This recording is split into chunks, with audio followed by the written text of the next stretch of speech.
Hey, this is Elwin Robinson, and this is the Rejuvenate podcast.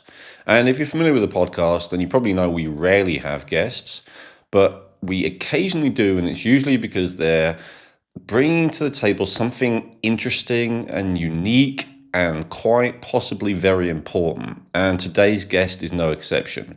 Today's guest is Morley Robbins, who is the founder of the Root Cause Protocol. He used to be known as the Magnesium Man. He did a lot of work promoting the importance of magnesium, but recently his work is more focused on the relationship between copper, iron, and oxidative stress. And in fact, his main focus is on how excess iron building up in the body is a root cause of most, maybe you'd say all disease, and that an excess of unbound copper, free copper, is really at the root of that. And so I know that's a little bit of a different theory on health and aging than we've had before on this show, and that's why I wanted to feature it. He's also one of our most requested guests, I think partly because he is a huge defender of copper, and I think most of the guests we've had on have been more, against copper, and I'll talk a little bit about that right at the end of the interview. I'll put a little outro, but we got to bear in mind that Morley has been doing this for quite a while. He has performed, according to his bio here, 8,500 one-on-one consults. He's trained almost 1,000 Root Cause Protocol consultants, and he is helping the growing populace feel better by empowering them to get to the root cause of their symptoms and regain metabolic homeostasis. So he's definitely out there, and he's helping a lot of people, which is very interesting. So without further ado, let's start the interview. So Morley, thank you so much for joining us on the Rejuvenate podcast today. Delighted to be here. Thanks for the opportunity. Thank you. You're actually one of our probably our most requested guests. So I was delighted when you agreed to do this. And I think one of the reasons why is because, some of what you teach is very much in alignment with other guests we've had on, but some of it is completely the opposite. And so, I think people want to hear the other side of some of these, piece of health advice from someone who, is a real expert in the subject matter. But yeah, before we get into all of that, the controversy and the interesting, biochemistry and all the rest of it, do you mind sharing a little bit about yourself and your background and what led you to discovering this root cause protocol? Yeah, no, I'm happy to share that. So I'll go all the way back. I grew up in a very sickly family. My mom was an alcoholic and a very heavy smoker, had all sorts of heart disease. My dad was a manic depressive with schizophrenia. And, when you're in that environment, you want to try to solve that environment. So my sister, who's older, became a nurse, and then I was supposed to become the doctor until I got to college. And then I found out, wow, there's a lot of work to get there. So if you're not going to become a doctor, you go to business school, like I did, to boss the doctors around. And so I did that as a hospital executive, I did that for about 12 years. And then I went into consulting, hospital consulting, for 20 years. So for 32 years, I was, very much embroiled in the administrative side, the growth side of the business. And when you're a consultant, you're living on an airplane, a lot of stress. And I developed a frozen shoulder. I couldn't pick my hand up above my waist. And it was very uncomfortable, very disruptive, as you can imagine. And friends at a health food store said, you need to go see Dr. Liz. Well, I knew that doctor and first name meant chiropractor. I said, I don't do witchcraft, And they sold me some supplements, and they, of course, didn't work. I came back a couple months later, and the owner was there that day, and she said, Morley, we love you. Go see Dr. Liz. So it turns out that there's a muscle in our joint here called the pterygoid muscle that when the tension in that muscle is released, it heals the shoulder. I didn't know that. Dr. Liz knew that. And so when she did the procedure, which involves going inside the mouth and putting a lot of pressure on that muscle, probably the most painful thing I've ever experienced, as she pressed, my arm went up. I mean, it was incredible. And so I just stared at her because I couldn't believe that I was free of this discomfort and this restriction. And she started talking about the innate healer, the healer within. And I was really fascinated by that. And I didn't say anything to her at the time, but I said, I want to find out who this innate healer is. I was really captivated. And here I am 16 years later. I've been researching every morning for 3 hours a day, 7 days a week. And the bottom line is minerals are really important in our body. It's the source of our energy. But I think there's a pecking order to the minerals. And copper's at the very top. That's not a widely held view, certainly in conventional circles. But what makes copper special and unique is it's the only element that controls both iron and oxygen, which are highly reactive with each other.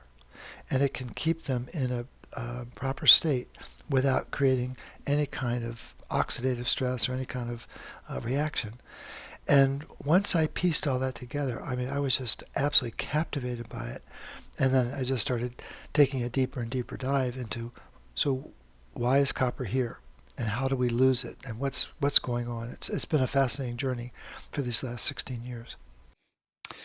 And so I didn't quite get a connection. So, all right, so you said the innate healer, and that just made you start, I'm going to start looking into minerals? That was basically it? Yeah. So what happened was, as I was reading, and I was just fascinated by what I was reading, one of Dr. Liz's clients, who was a psychologist, clinical psychologist, she said, I think you should start writing about what you're discovering. She said, but I think you should use paradoxical intent. I said, what are you talking about? She said, reverse psychology. So the first book I wrote was just a little tiny book, and it was entitled Let's Get Fat. And it was a 10-step plan. And then I wrote a little article about Let's Break Bones. If you want to have osteoporosis, there's a 10-step plan. And then the one that really, I think, had the biggest effect was an article. I grew up with a lot of heart disease. So, like, my mom died of her third heart attack. Her mom died of her third heart attack. Her dad died of his second heart attack. And his dad died of his first heart attack.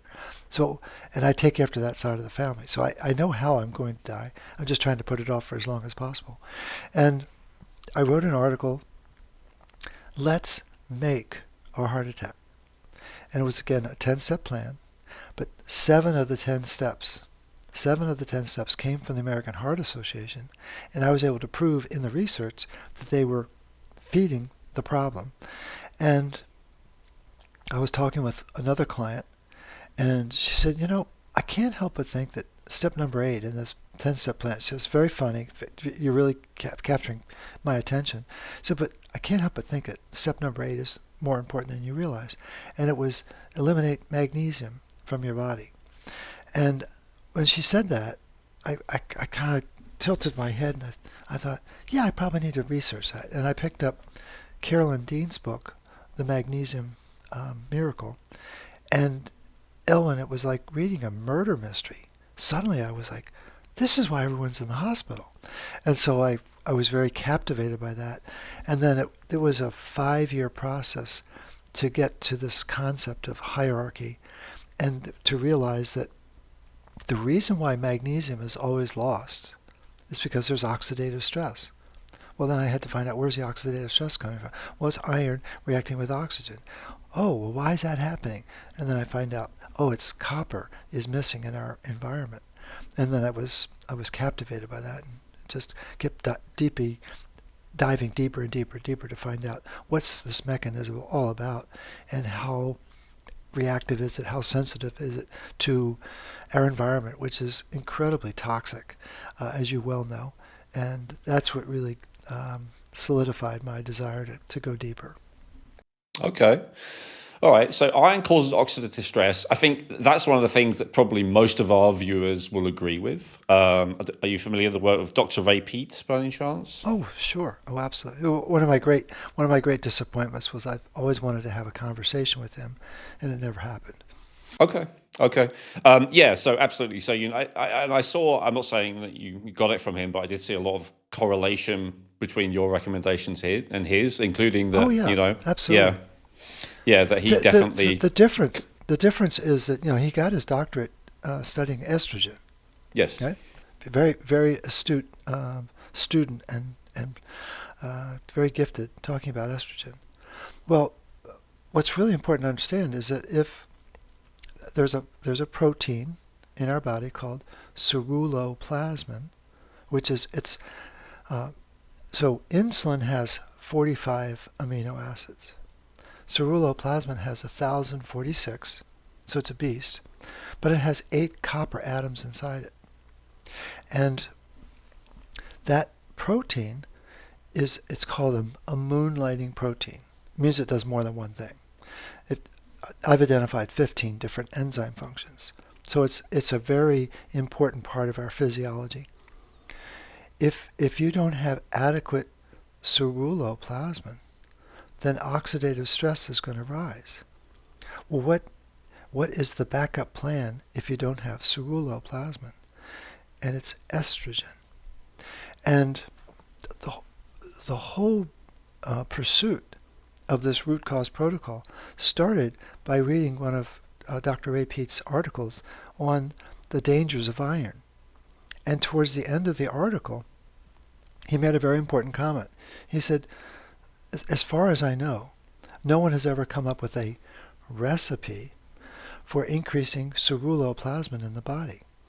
And when I read that, I was like, well, that's what I'm going to do. It was this galvanizing moment. And I think the issue that I have, because I think Dr. Peat was brilliant on many levels, but he didn't make the ceruloplasmin estrogen connection. And estrogen rises as the antioxidant. It's a master antioxidant in the body, especially in the face of a lack of this copper protein called ceruloplasmin. Interesting. Well, you've gone straight into one of the main things I wanted to talk to you about, which I don't know much about, but I guess you're going to say, nor do most people, which is this ceruloplasmin. So you gave us an intro there already, which is great. You talked about 15 functions that you've identified. I don't know if we'll get to all 15, but could you list some of the most important ones, or maybe the ones that you feel are most underappreciated, or... Well, the one that is most referenced in the literature is the ability to keep iron in its proper oxidation state, its proper valence. So iron, it has multiple valences, as you know, but the two most prevalent are a +2 called ferrous iron and a +3 called ferric iron. And that is really important, especially inside a human being. Because to move the iron from the environment into the cell, into the mitochondria, the state of iron needs to be regulated and changed. And it's absolutely fascinating as you get into it. But the enzyme function that is most referenced in the studies of copper is the enzyme's called ferroxidase, ferro iron oxidase. Anytime you have the word oxidase, we're using oxygen as a catalyst, as a mechanism to change something. And so ferroxidase turns the +2 iron, ferrous iron, into ferric iron. And when that happens, that ferric iron can either go into ferritin, or it can be attached to transferrin. So ferritin is the storage protein for iron, and transferrin is the transport protein for iron. And so the most important thing in the body is to keep this iron moving, keep it transported, keep it constantly cycling and recycling in the body. And so that when you think about iron, the biggest bulk of iron is in our hemoglobin. It's 70% of our iron. It's an enormous bolus of iron. Another 10% is in myoglobin.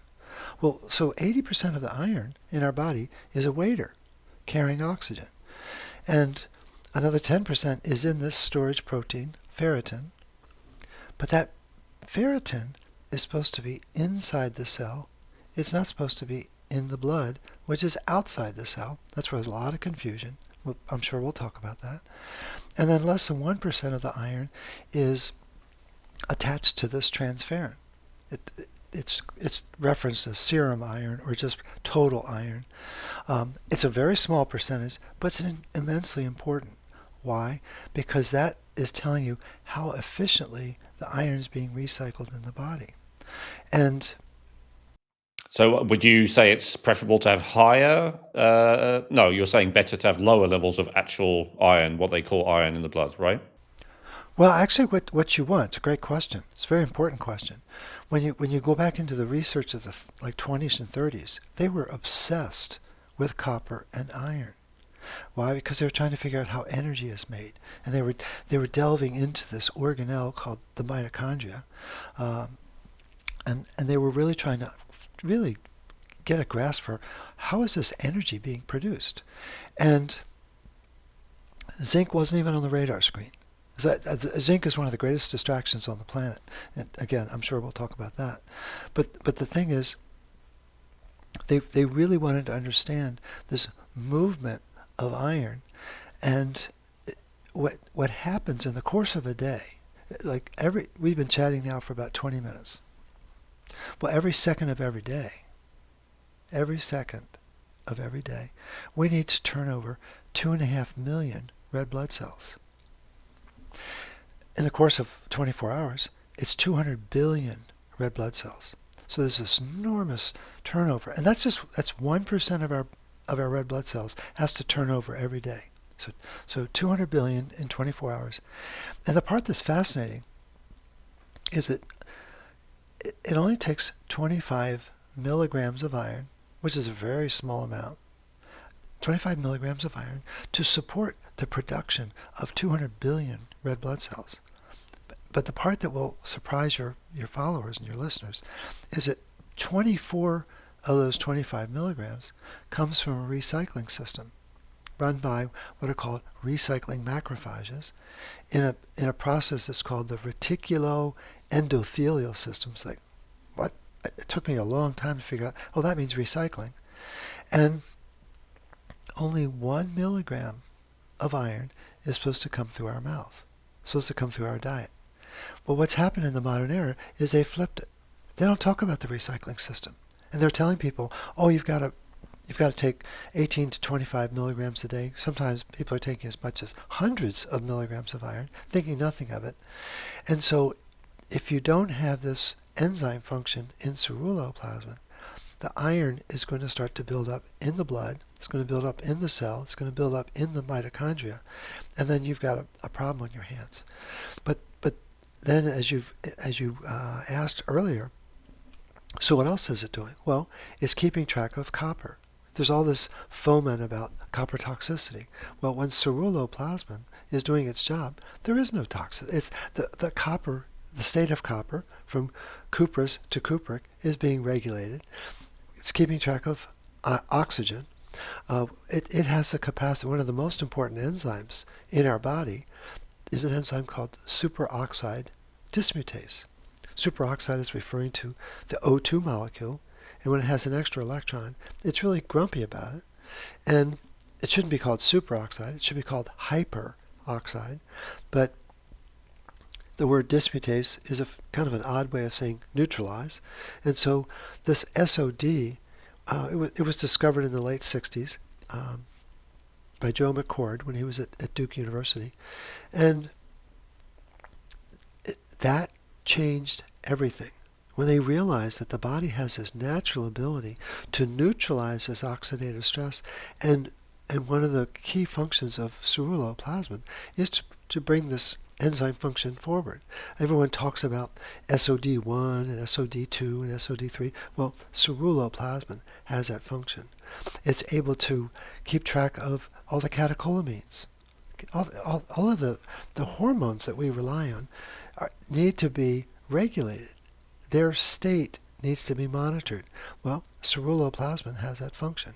And all of this has been lost in the modern era. Why? Because it's too disruptive. The whole basis of the big pharma business model is one gene, one protein, one function. And they've been very successful at identifying how to produce that protein, stealing from Mother Nature left and right, and then claiming that they created it. And what you got with ceruloplasmin is one gene, one protein, many functions. And the business model blows up. And so when Holmberg and Laurel, who are two Swedish physiologists, brought this forward in 1948, it was a very disruptive event. And it changed the course of medical science, but it's been a very controversial issue ever since because of its impact on this business model. Can I ask you about testing? Like, one of my favorite catchphrases is "test, don't guess." And I realize sometimes it's not possible to test. And just that, people who are watching are most likely to be either kind of biohackers looking for the edge, people with chronic issues that nothing seems to have resolved, and then practitioners. Those are kind of the three people who tend to watch. So I think for all of those, I recommend testing, but especially people with chronic health problems who are often the least likely to, unfortunately. But let me just ask, with ceruloplasmin, as I said, I don't know much about it. I'm happy to admit that. So first of all, if I go to a lab and get my ceruloplasmin levels tested, is that accurate? Is it helpful information to you? Oh, it's incredibly important information, but it's complicated. So. And sorry, let me just ask a follow up as well, and then the same with copper. So just just a week ago, I tested my ceruloplasmin, I tested my copper, I tested a bunch of other stuff, which maybe we can get into, retinol, a bunch of things. But and I did a free copper percentage calculation because even without your work, I'm familiar with Wilson's disease. I'm familiar with that concept. So yeah, I guess that's the bigger question. So you've already answered, is ceruloplasmin testing worth doing? Yes. Okay. What about also doing copper testing? What about calculating that percentage of free copper? Let's start with that. Is that worth doing? Is that giving useful information from your point of view? Yeah, I would say it's a sine qua non. It's very, very important. So again, when you go back to the 20s and 30s, the scientists were trying to get what are the ideal levels. And the ideal levels for copper, for zinc, for iron was 100 milligrams per deciliter.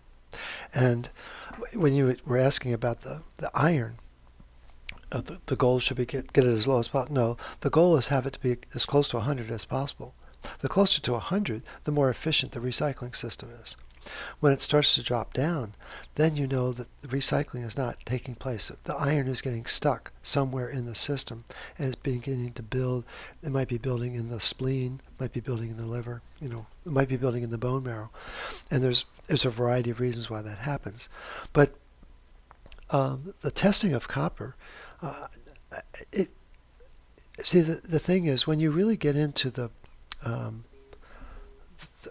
whole capacity of what ceruloplasmin is capable of doing, it's basically bringing sunshine into our body. It's an incredibly powerful force. So people have been trained to believe that glutathione is the master antioxidant. Well, it's very important, and then within the cell, it's very, very important.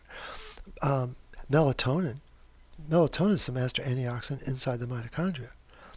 Ceruloplasmin is the master antioxidant in our body. It's all over our body. And again, it has this capacity to keep track of all of the mistakes, all of the iron-induced oxidative stress, and it can neutralize that and bring it back into balance. And so the phrase that I've used of late is that, again, if you buy that premise that it's bringing the sunshine, and you really begin to understand the chemical reactions that it's managing, doctors, they're highly intelligent individuals, very compassionate, they're very well read, they have a knowledge base that's very, very impressive, but they're like farmers that don't believe in the sun. And I tease them that their degree, their MD degree, stands for mineral denialist, because they've never been taught what the minerals do, especially copper. And when you get into the origin of the planet and the origin of oxygen, it wasn't always on the planet. And what saved our day? It was copper. Copper, absolutely, through the process of photosynthesis, was instrumental. But there are many functions that are tied up in that. But the thing is that the whole premise of the root cause protocol is that there's a 3-ring circus running the planet: copper, iron, and oxygen. And there's 2 schools of thought about why we get sick. One school of thought is there are 1,000 reasons why we get sick.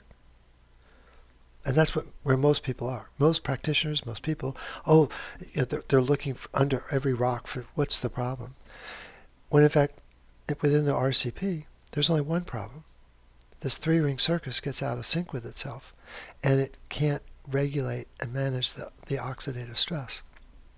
And so the measurement of copper and the measurement of ceruloplasmin is really, really important. But there's a catch. It's very straightforward to measure copper, as you learned when you did your testing. But ceruloplasmin, like many proteins that have enzyme function, there's the level of the protein and there's the activity of the protein. So level is akin to height. I'm 6 feet. So, okay, I don't know how tall you are, but we probably have similar height, or maybe we're different height. Doesn't matter. And so much of the research is about what is the height of copper, what is the height of ceruloplasmin. There are only 5 countries that I've identified in the world that will allow the practitioners to measure the intelligence, the activity level of ceruloplasmin. Why? Because it's very revealing. It takes away all the pretense about dis-ease, because it zeroes in on what's the cause of the problem. And when you can't regulate and manage the iron, it's going to react with the oxygen. And once the oxygen molecule changes, when it goes from being O2 to superoxide, or becoming hydrogen peroxide, once that change is made, there's an opportunity cost, because you can't turn the oxygen into 2 molecules of water to then release the energy. It's the most important chemical reaction in the body, which is taking place in complex 4 of the mitochondria. What color is that complex? Sky blue. What color is ceruloplasmin? Sky blue.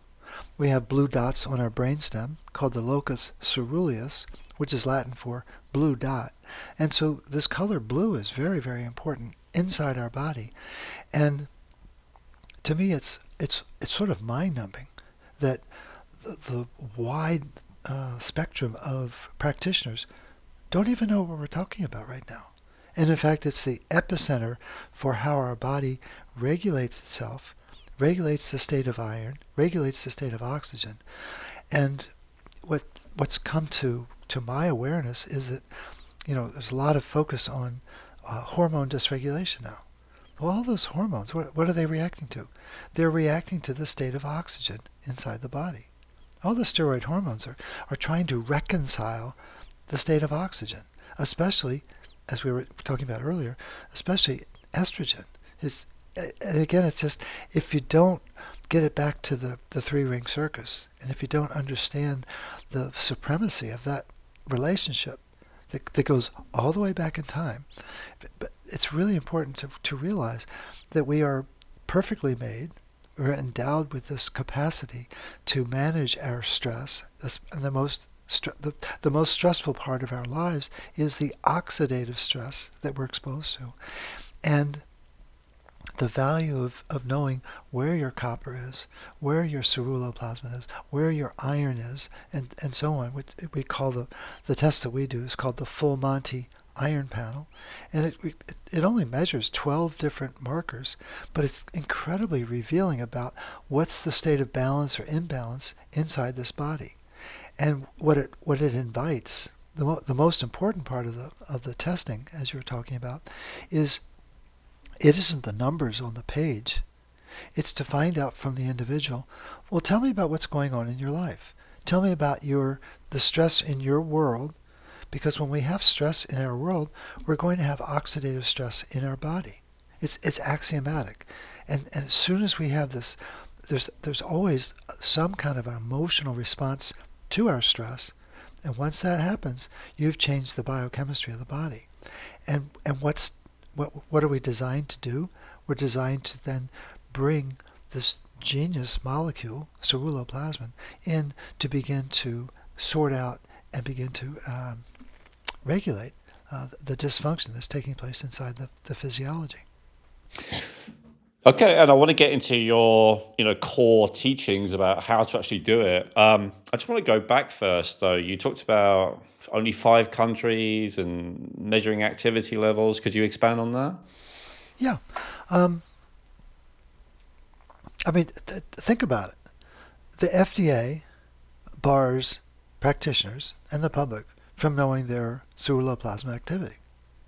Does it? I mean, absolutely does. I could order it in the UK, the US. No, you can't. I can't. Oh, sorry, the activity level. Sorry. So which countries allow the measurement of the activity level? India, Iceland, Russia, South Africa can do it. But again, that's a long way to go to find out, right? It is a long way. Wow. Okay. Very interesting. And so that's when you begin to say, well, why would they put that kind of restriction on a test that's going to be so revealing? And so to me, the beauty of this three-ring circus is to embrace the genius design of our body. And so the analogy I use, I call it the mailbox mindset. When you go into a post office, there's a sea of mailboxes, right? And they all have a different key or combination to open them up. And so practitioners are taught, we got to teach you the key or the combination to open up this box so we can treat that condition. Well, when I was in college, I worked in the mailroom, but I worked on the other side of the mailbox. I had access to everybody's mailbox. And that's what minerals do. Minerals don't need a key or a combination. They know what to do because they're the catalyst to get the enzymes to do their job. And so this restriction around, to me, it's the most important enzyme function in the body. There's a hierarchy, I think. So we have to make energy. That's the most important. So cytochrome C oxidase. That's a magical event that takes place in 40 quadrillion mitochondria, which is 15 zeros. A lot of energy being produced. We're taught that they're the energy powerhouse. Actually, they're smithies, and they're regulating iron and working with iron. And like a smithy, they have to have a hearth to have energy to keep track of all that. There's a complete misunderstanding about what the mitochondria are doing. But the key is making sure that we have this ongoing recycling, the making of energy. We cleave off a phosphate, we got to get it back to ATP again. And so the body is incredibly efficient, and yet we're barred from knowing. I think we should have access to cytochrome C oxidase activity. We should have access to ferroxidase activity. We should know what our PAM enzyme function is? It's only influencing all the neuropeptides and signaling peptides in our body. And there are these core enzyme functions, all of which are copper dependent, that are pushed off to the side. We're not supposed to know about them. Don't talk about them. Don't test them. And it's like, are you serious? Come on. I mean, we're at a very sophisticated level when you think about where our ancestors were and where we are and our capacity to understand what's really going on. But this whole concept of copper metabolism and the ability to regulate iron and oxygen is behind a Chinese wall in these medical centers. So on the other side of the wall, they're doing incredible research, amazing research to find out what is really happening inside the cell, inside the organelles of the cell. But it never makes it back over the Chinese wall into the classroom. It's like, come on. I mean, to me, it's just there isn't a good explanation for why that's happening. If you've ever thought to yourself, why am I always hungry? Why am I always thinking about food? And then beating yourself up about it, stop. It's not lack of discipline. I know this is controversial to say, but the truth is it actually isn't your fault. You're not greedy or gluttonous. You're not undisciplined. You're actually leptin resistant, and you're not alone. Leptin resistance is a consequence of living a modern lifestyle of excess blue light, excess stress, not enough sleep, and chemical food additives. It's the number one reason so many people in their 40s and 50s feel hungry 24/7 and can't shift the weight no matter what they try. Hi, I'm Elwin Robinson from the Rejuvenate podcast, and along with Dr. Miriam Mikitsky, I built the Hormetics weight optimization system because we kept seeing the same thing. Good people doing everything right but still stuck because their hormones were actually the problem. And conversely, when we helped them with their hormones, losing weight, not overeating became really easy for them without even trying. The leptin balance formula is the first formula we released. It contains African mango, chromium picolinate, Ceylon cinnamon, and alpha-lipoic acid. Chosen because the science shows that these ingredients at these precise quantities help restore the full satiated signal naturally. Go to advancedhealthgenetics.com/leptin, order now, and you will be invited to join our clinical study the moment you check out at no extra cost.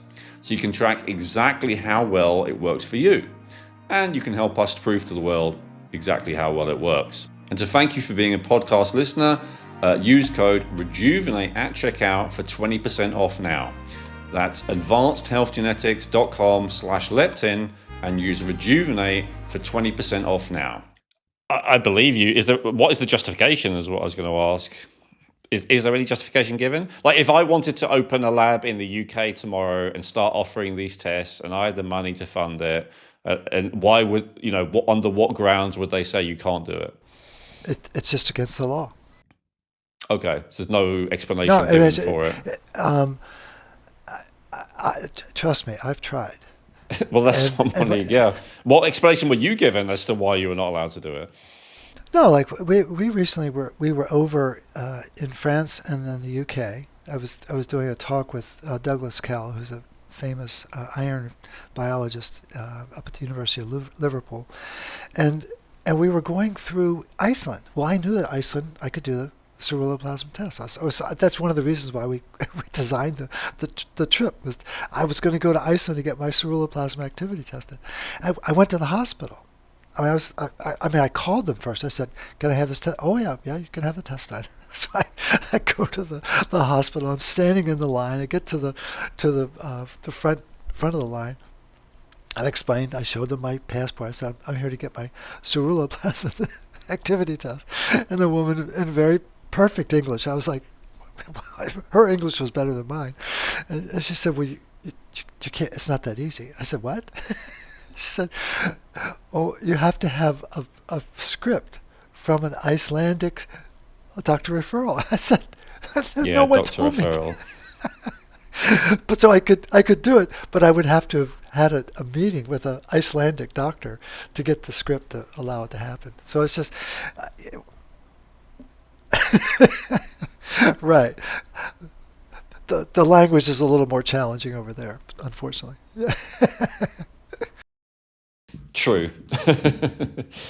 All right, so it's banned. There's no explanation given. That's very interesting. So as you said, you generally have to work within the limitation of not being able to have this very important information. So just for, especially the practitioners, watching who may be thinking, all right, so I had clients recently, they had low ceruloplasmin or they had low iron or whatever. Like, could you give a little bit of and I know, you're saying this is the root cause of all disease. So you say everyone with any kind of disease, they're going to have this.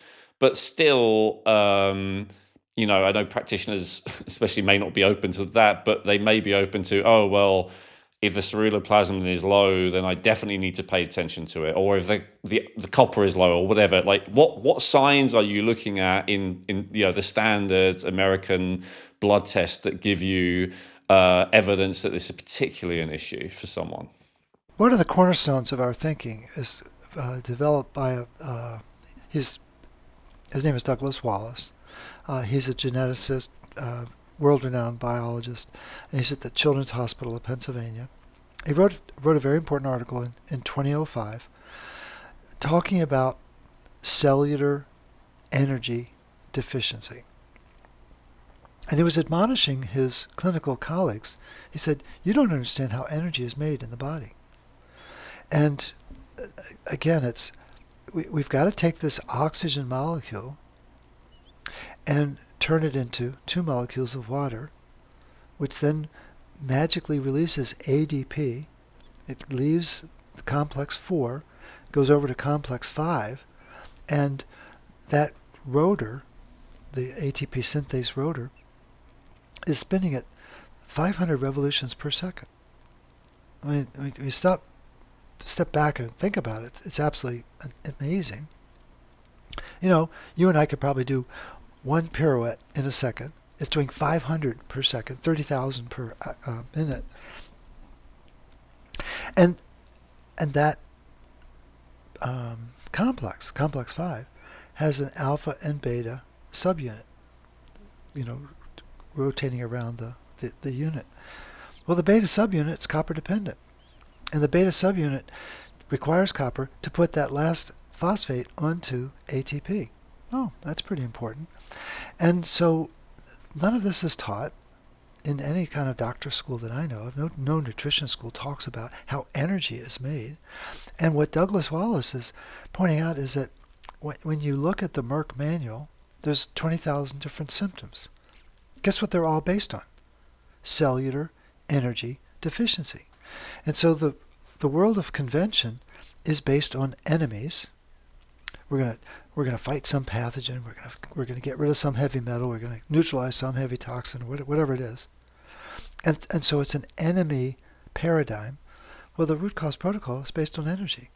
So we say, ignore the enemies, ignite the energy. And the beauty of the energy is once you've created that energy and you can do it on a consistent basis, well, that's what operates the blueprint.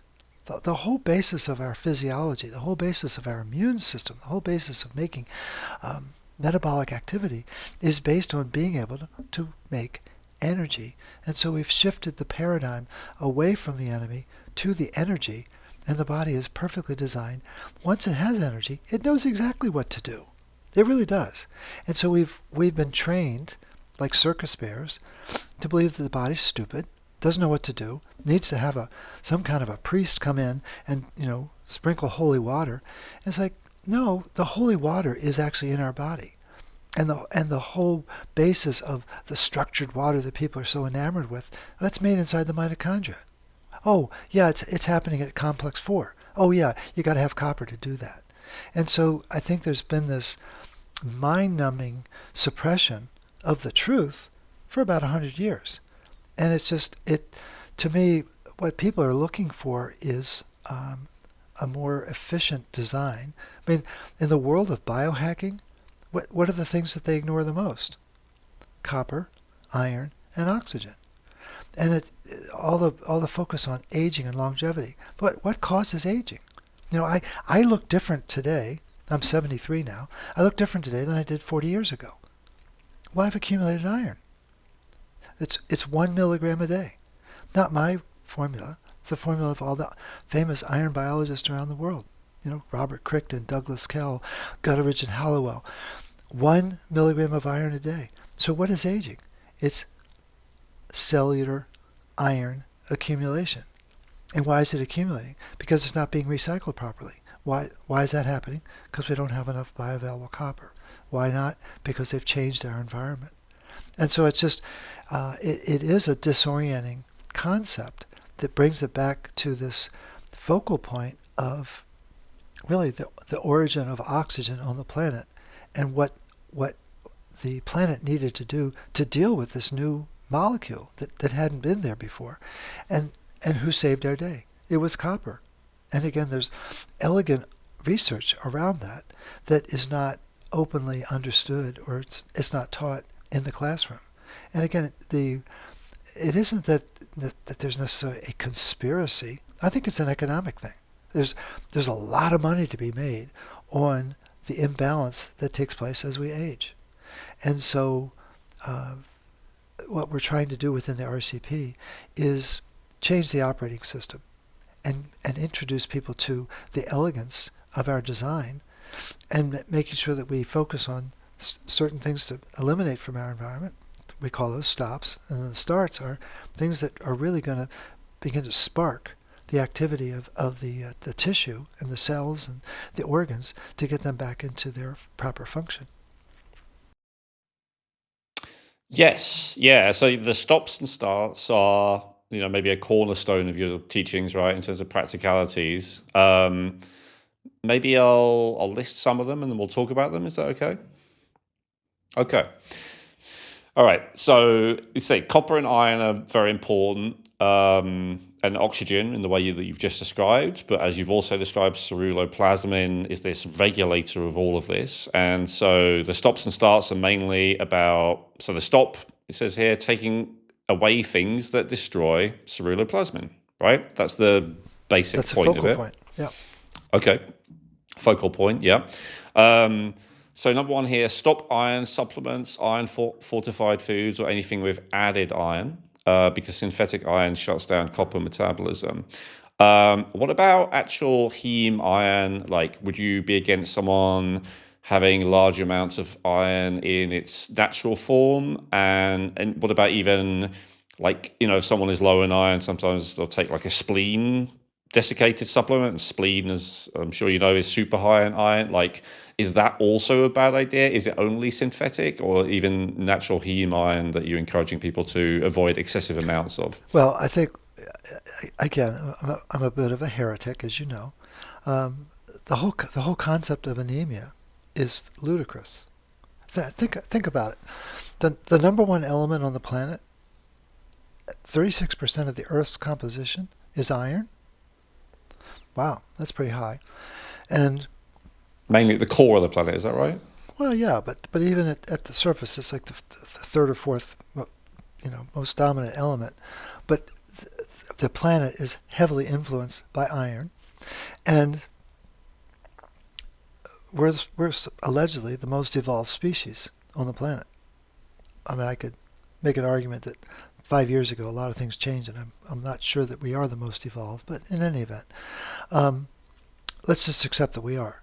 So what's happened is, in the modern era, since the First World War, the last 100 years, the most evolved species on the planet has lost the natural ability to regulate the number one element on the planet. If we follow the tenets of the World Health Organization, a third of the populace on this planet is anemic. It doesn't pass the sniff test. And so the question that doesn't get asked, it's very important to know what question to ask when you have a problem. And when people have low iron on a blood test, actually there's two questions. One, or low hemoglobin or low ferritin. Those are usually the things that are looked at, right? Primarily. Right. But the question that needs to be asked, the first question is, doctor, why is my iron low? Why is my hemoglobin low? Why is my ferritin low? Why? And second question, maybe even more important, what's the iron level in my tissue, doctor? Because there's a difference between tissue level iron and blood level. And this was borne out in the research of Bruce Ames and back in 2004, 2005, that there can be 10 times more iron in the tissue than shows up in the blood. Well, that's a cornerstone of knowledge that needs to be taught. And so everything revolves around blood levels of iron, serum iron, hemoglobin, the ferritin, and no consideration given to the recycling system. What's really going on? Who's keeping track of the recycling system? It's copper. And so you're asking about, are there safe forms? Of course, the heme iron is probably the most natural way to get the iron. It's organic. Non-heme iron is inorganic. That should be an important clue for people. And people are taking copious amounts of non-heme iron in their daily diet. And it's a lot more fortified in foods in the US, I believe, as well, right? They kind of put it in everything. Yeah. So, again, everything changed in 1941 when the UK, Canada, and the US said, yeah, let's put iron filings in the food system, in the wheat flour. What? What are you thinking? It's immediately reactive in a filing form. It's not organic iron that they put in. Now we've got 9 different forms of iron being added to the food system, and lo and behold, we find out, well, all of them are carcinogenic. Oh, so you mean there's a relationship between iron and cancer? Yeah, maybe we'll talk about that. And so there's rampant confusion about anemia. What is it really? Again, it's piss poor iron recycling is what it is. And the practitioners don't have the proper training to ask the right questions, to do the right testing, so that when someone presents with low iron on a blood test, the very first question the doctor should ask is, tell me about your stress. What's going on in your world? Because what's come to light in the last probably decade is that the stress in our world changes interleukin 6. Interleukin 6 goes up like a rocket. What does interleukin 6 do? It increases the production of hepcidin, which is a very powerful hormone that regulates iron status at the doorway. And when hepcidin is rising, this critical doorway called ferroportin, iron doorway, which is supposed to release the iron in the recycling system, it's supposed to have a copper dorm there. It's either hephaestin or ceruloplasmin. It's going to be providing the ferroxidase function to allow that iron out and get it attached to transferrin. If that doesn't happen, the iron stays stuck in the cell, and then it doesn't show up on a blood test. And the doctors, the practitioners worldwide, haven't been taught to say, what's happening at the tissue level? And maybe we should be doing a needle biopsy. Maybe we should be doing a Tesla 2 MRI and find out, is iron status building in the liver? And what we've known since 1928, March at the University of Wisconsin, May at the University of Kentucky, is that the minute you pull copper out of the animal's diet, iron accumulates in the liver. We've known this for 100 years. This is a cornerstone of mineral biology, but it's not taught in practitioner schools. Copper also doesn't copper also have a tendency to accumulate in the liver? Copper will accumulate in the liver when there is true iron deficiency. That's the work of Jamie Collins at the University of Florida. And so, again, we're not doing the proper testing to find out the truth. We're acting off of a narrative. The narrative started with the First World War. Oh, guess who they studied to find out about anemia? Pregnant women. Oh, well, at any given time, 1% of society is pregnant. The other 99% are not pregnant. And so in the course of a natural pregnancy, in the second half of the pregnancy, something called hemodilution takes place. Mother Nature wants to dilute the fluids, and so that the hemoglobin level naturally drops during the second half of the pregnancy. It's well documented. But what happened was they hijacked that biological event and they turned it into a disease.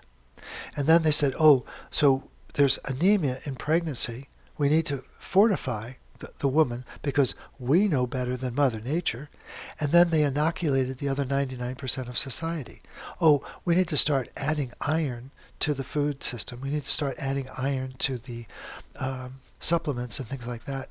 And we've now been trained to believe that we're anemic, and we got to be afraid of copper because it's toxic. And it's like, no, they've reversed the truth. And so this concept of needing copious amounts of iron, it's not supported in the research. And the origin of the real understanding of how much do we need in our diet goes back to McCants and Widdowson, which is a famous team. McCants was a pediatrician. Widdowson was a biochemist. And their research in the 30s, 40s, 50s, and 60s defined nutrition. Their textbook is, I think it's its 18th edition now. It's one of the most important textbooks in nutrition. But what they identified was we need 1 milligram a day in a diet. And what's happened is it's been morphed into, oh, well, you need a lot of non-heme iron because your body is really stupid and doesn't know how to regulate the number one element on the planet. And most people just go along. They're not I think I get what you're saying. People don't need more iron. If they were healthy, they'd be recycling, most of it. And But still, my question is, all right, I'll be practical then. If I eat a pound of beef a day, it's going to have, I don't know, 5+ milligrams of heme iron. Are you saying that I shouldn't? Is that a good idea? Should I reduce that? I guess that's the question. Because someone like Dr. Peat actually did say, he talks about maybe reducing even heme iron sources. He talks about having things that reduce the absorption of iron, like calcium and dairy and caffeine, coffee, all that kind of stuff. I'm just trying to clarify in your position, is that a good idea, or is there no such thing as an excess of heme iron in the diet? Well, what I put the focus on is bioavailable copper and making sure that you have not just eating meat, make sure there's organ meats in your diet. Make sure you're getting the historically rich sources of copper, which have been compromised because of modern farming. That's why we recommend taking copper supplements, because the amount of copper in the organ meats, in the nuts and seeds, in the shellfish, what have you, have changed over the last, 60, 70 years. And so the focal point isn't how much iron do I need. The focal point is what's the balance of the minerals to support my metabolism. And that's really what the whole basis of the protocol is. But if you are eating meat, make sure you're getting in your diet these other copper-rich sources of nutrition that, again, it's not part of mainstream nutrition circles. I did an AI search a couple months ago. I said, review the top 10 medical textbooks around the world and the top 10 nutrition textbooks around the world. And I wanted to look for two words, or two phrases. One was ceruloplasmin, and the other was something called nutritional immunity, which was developed by an iron biologist named Ed Weinberger at the Indiana University here in the States. And back in the 50s, he realized, well, wait a minute, we shouldn't be eating a substance that feeds the pathogens. That's what nutritional immunity is all about, is making sure you're not overplaying this fear that I'm anemic. And guess how many textbooks, out of those 20 textbooks, guess how many of them talked about ceruloplasmin or nutritional immunity? None. It's completely gone from the clinical record. And I think that is insane, because there's this natural ability of our body to protect ourselves that has, again, been pushed off to the side. It's in the research labs. They know it. You talk to Ludmila Lutsenko or Ludmila Puchkova, or Jamie Collins or Leslie Clavet. These are all big names in the world of copper research. And it's like, they're like, what happened? Where do we lose this understanding about how the body works? And it's a very subtle suppression of what I would say is the truth of our physiology. And all of the optics are on adding more calcium, adding more iron, adding more vitamin D, getting these synthetic B vitamins. When you look at the label, that's where the focus is. They're not talking about magnesium. They're not talking about copper. They're not talking about vitamin A. Who knows anything about vitamin A?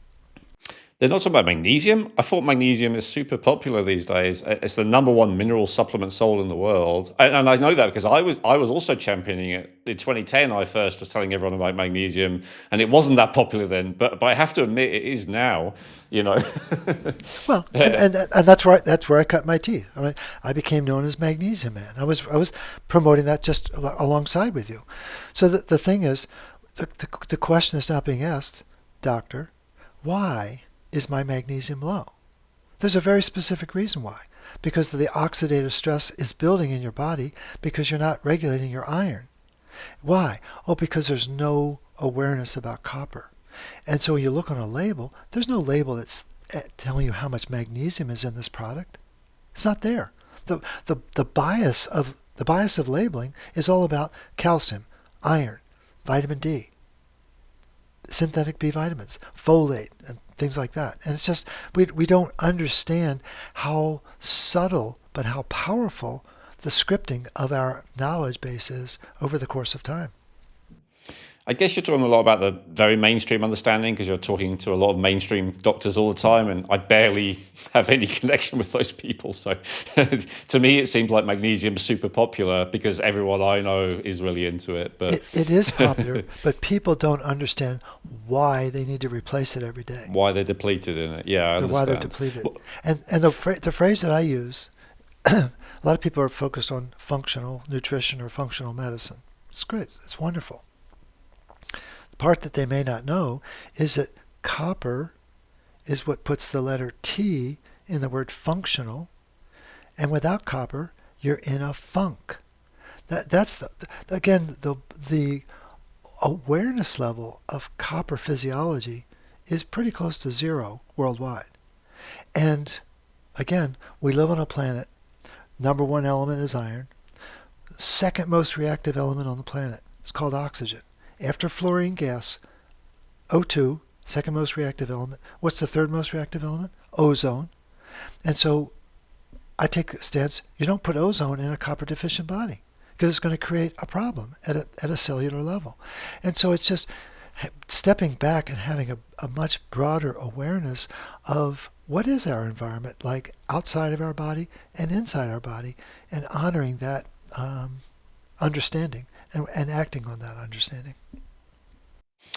You mentioned vitamin D. Do you mind if I go to that? Number 2 in your stop list here? Absolutely.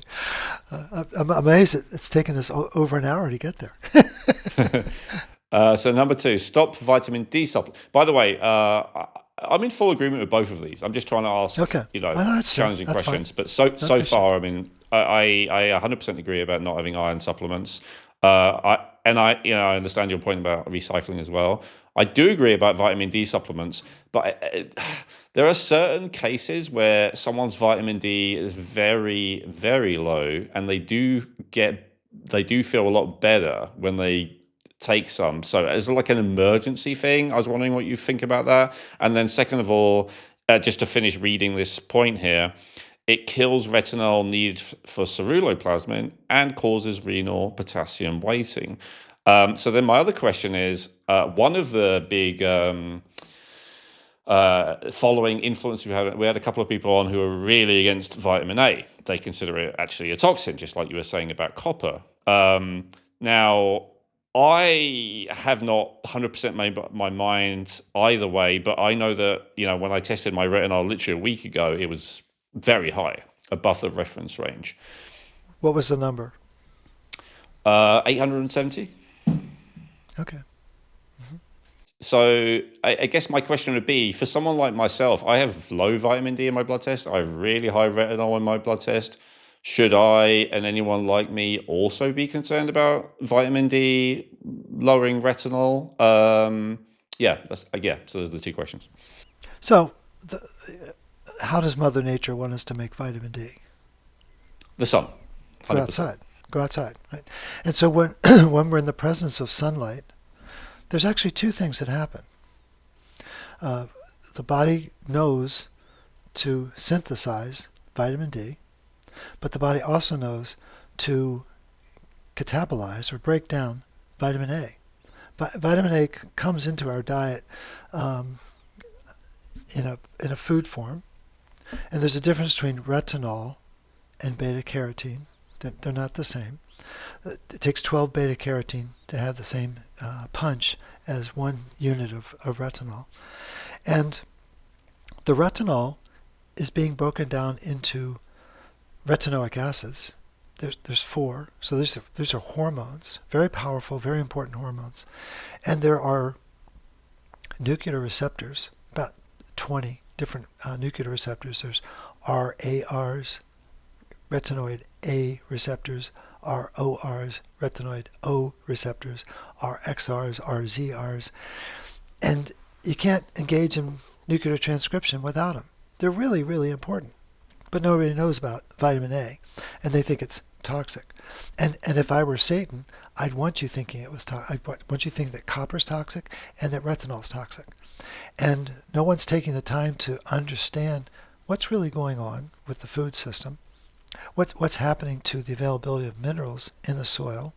What is there a difference between a synthetic form of vitamin A and the animal-based form of vitamin A? They're not the same.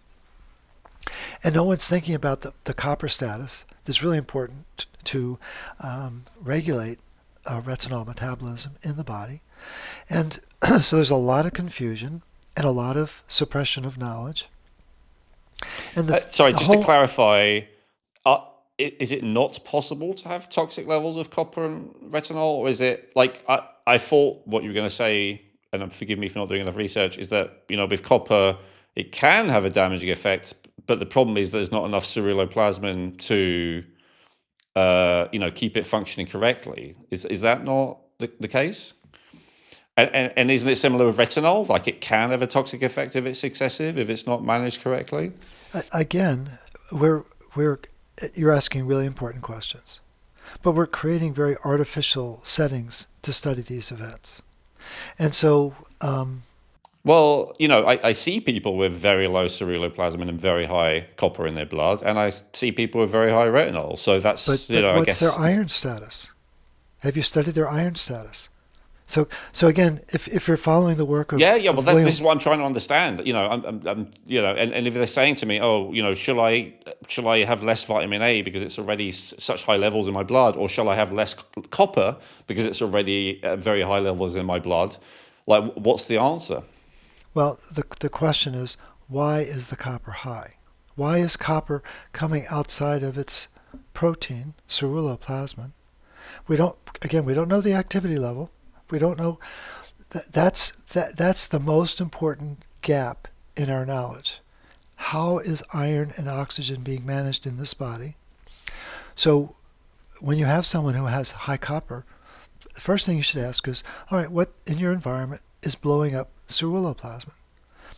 Too much sugar in the diet will blow up ceruloplasmin. Ascorbic acid will blow up ceruloplasmin. Hormone replacement therapy will blow up ceruloplasmin. Antibiotics will blow hormones?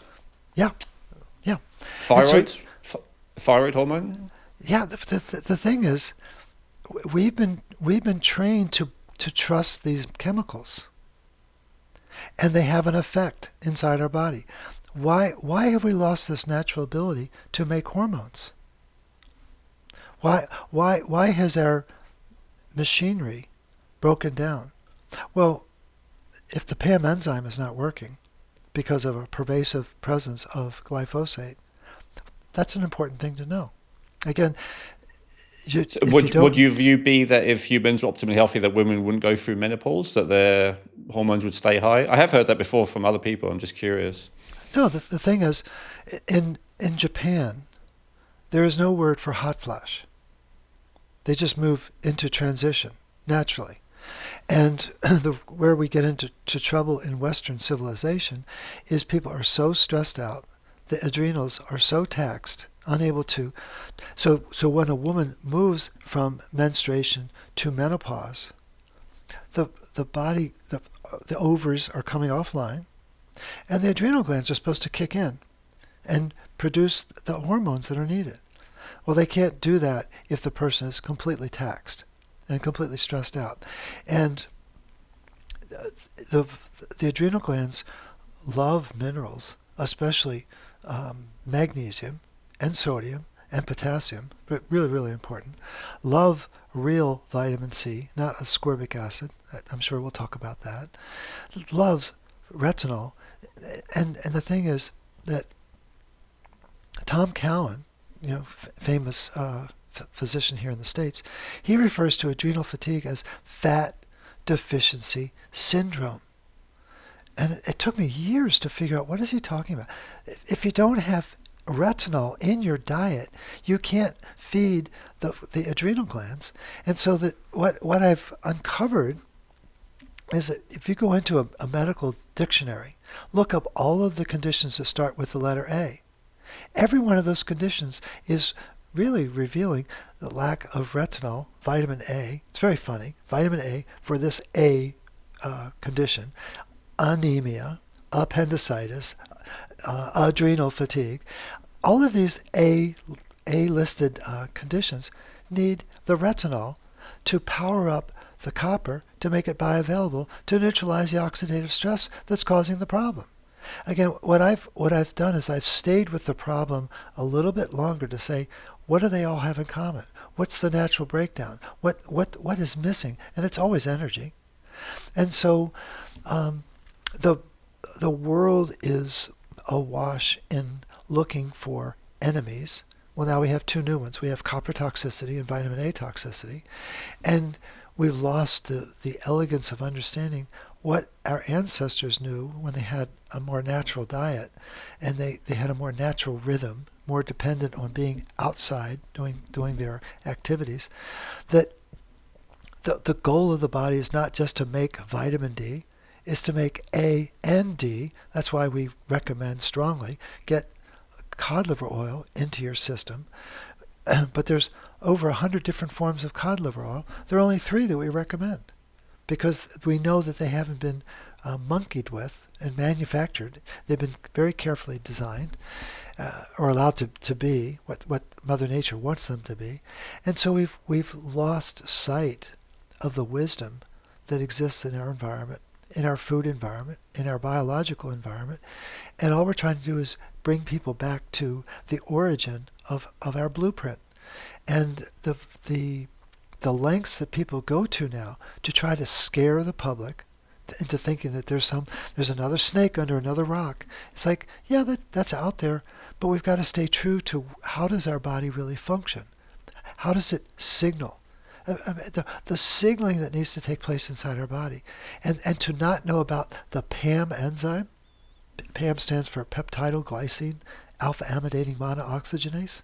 And if you want to have fun with your practitioner friends, ask them to describe what the PAM enzyme does. It'll be a very short conversation because they've never heard of it. I don't know. Yeah, I don't know. And again, it's one of the cornerstone enzymes in our body because it turns the hormones on. Insulin needs to be turned on.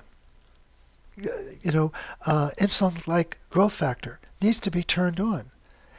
Spexin, humanin, all of these very sophisticated chemicals need to be turned on. Why is the world now awash in peptides? They're very popular. They're very effective. They really work. It's really cool. Yeah, but I understand your point, right? People are not making enough of their own. Yeah. Exactly. And so we are conditioned to think, oh, I'll look for some external source. I'll do this or I'll do that. Well, why has the body lost its natural ability to communicate, to make energy, to resolve the oxidative stress, when in fact we are perfectly designed to do so? And that's really our whole point. If you've been thinking it to yourself recently, not even eating that much, why am I still gaining weight? This message is for you. Hi, I'm Elwin Robinson. Most people don't realize insulin resistance is quietly turning more and more of what you eat into stored fat, even when portions are small. That's why Dr. Miriam Mikitsky and I created the Hormetics Weight Optimization System, and our most popular formula is the Insulin Balance Formula. It contains precisely chosen quantities of berberine, fenugreek, zinc, and folate, proven in studies to help your cells hear insulin again so your body burns those calories instead of storing them as fat. Go to advancedhealthgenetics.com/insulin, order now, and you'll be invited to join our clinical study the moment you check out at no extra cost, so you can track exactly how much better you feel. Use code REJUVENATE for 20% off now. Go to advancedhealthgenetics.com/insulin and remember to use the code REJUVENATE for 20% off now. Sure. Did you answer my question? I know, well, maybe you say I'm focusing on the wrong thing, but is there such thing as too much retinol or too much copper? When you get into the research that I'm familiar with, the body has mechanisms to regulate that. I think what happens is, I had a client a couple of years ago. He was from Germany, and he was told he was vitamin A toxic. He was convinced he was vitamin A toxic. And when we got into the testing and I started to learn about his lifestyle, he was under tremendous stress. Well, as soon as you're under tremendous stress, you've affected the copper-iron regulation. You've altered oxidative stress in the body. And it turns out that he was iron toxic out the yin-yang. And what's happened is they're moving the spotlight away from the real source of the problem, which is always iron. I guarantee you, iron is in the thick of every problem in the body. And they put the spotlight on vitamin I believe you. A. I believe you. And to be honest, some of the people I've had on who are like copper is bad or vitamin A is bad, they also agree with you that iron is like a root cause problem. So there seems to be one thing that everyone agrees with. I guess it's more just the what to do about it and how to address it. And to go back to your earlier point, actually, I just want to make about what you said about energy production. Originally, I was thinking, well, this is exactly what Dr. Peat said, right? Who we mentioned and gave credit to earlier, that if you just help the mitochondria and the organism to make enough energy, it sorts all these problems out itself. But then I thought, well, it goes back further than that. If I think of the Ayurvedic concept of prana or the Taoist concept of chi, it's the same thing again, isn't it? It's if you get I think everyone's sensible, which yes is not mainstream medicine, but everyone's sensible kind of agrees with this core concept that you're saying. So the only disagreements are really how to get there, right? And what is helping and what is not helping. And that's just what I'm trying to pass through, right? These different perspectives on what does and doesn't help. And what I've done is I put singular focus on this protein, ceruloplasmin, and allow the body to make that protein, to increase the bioavailability, to increase the activity level, absent the testing.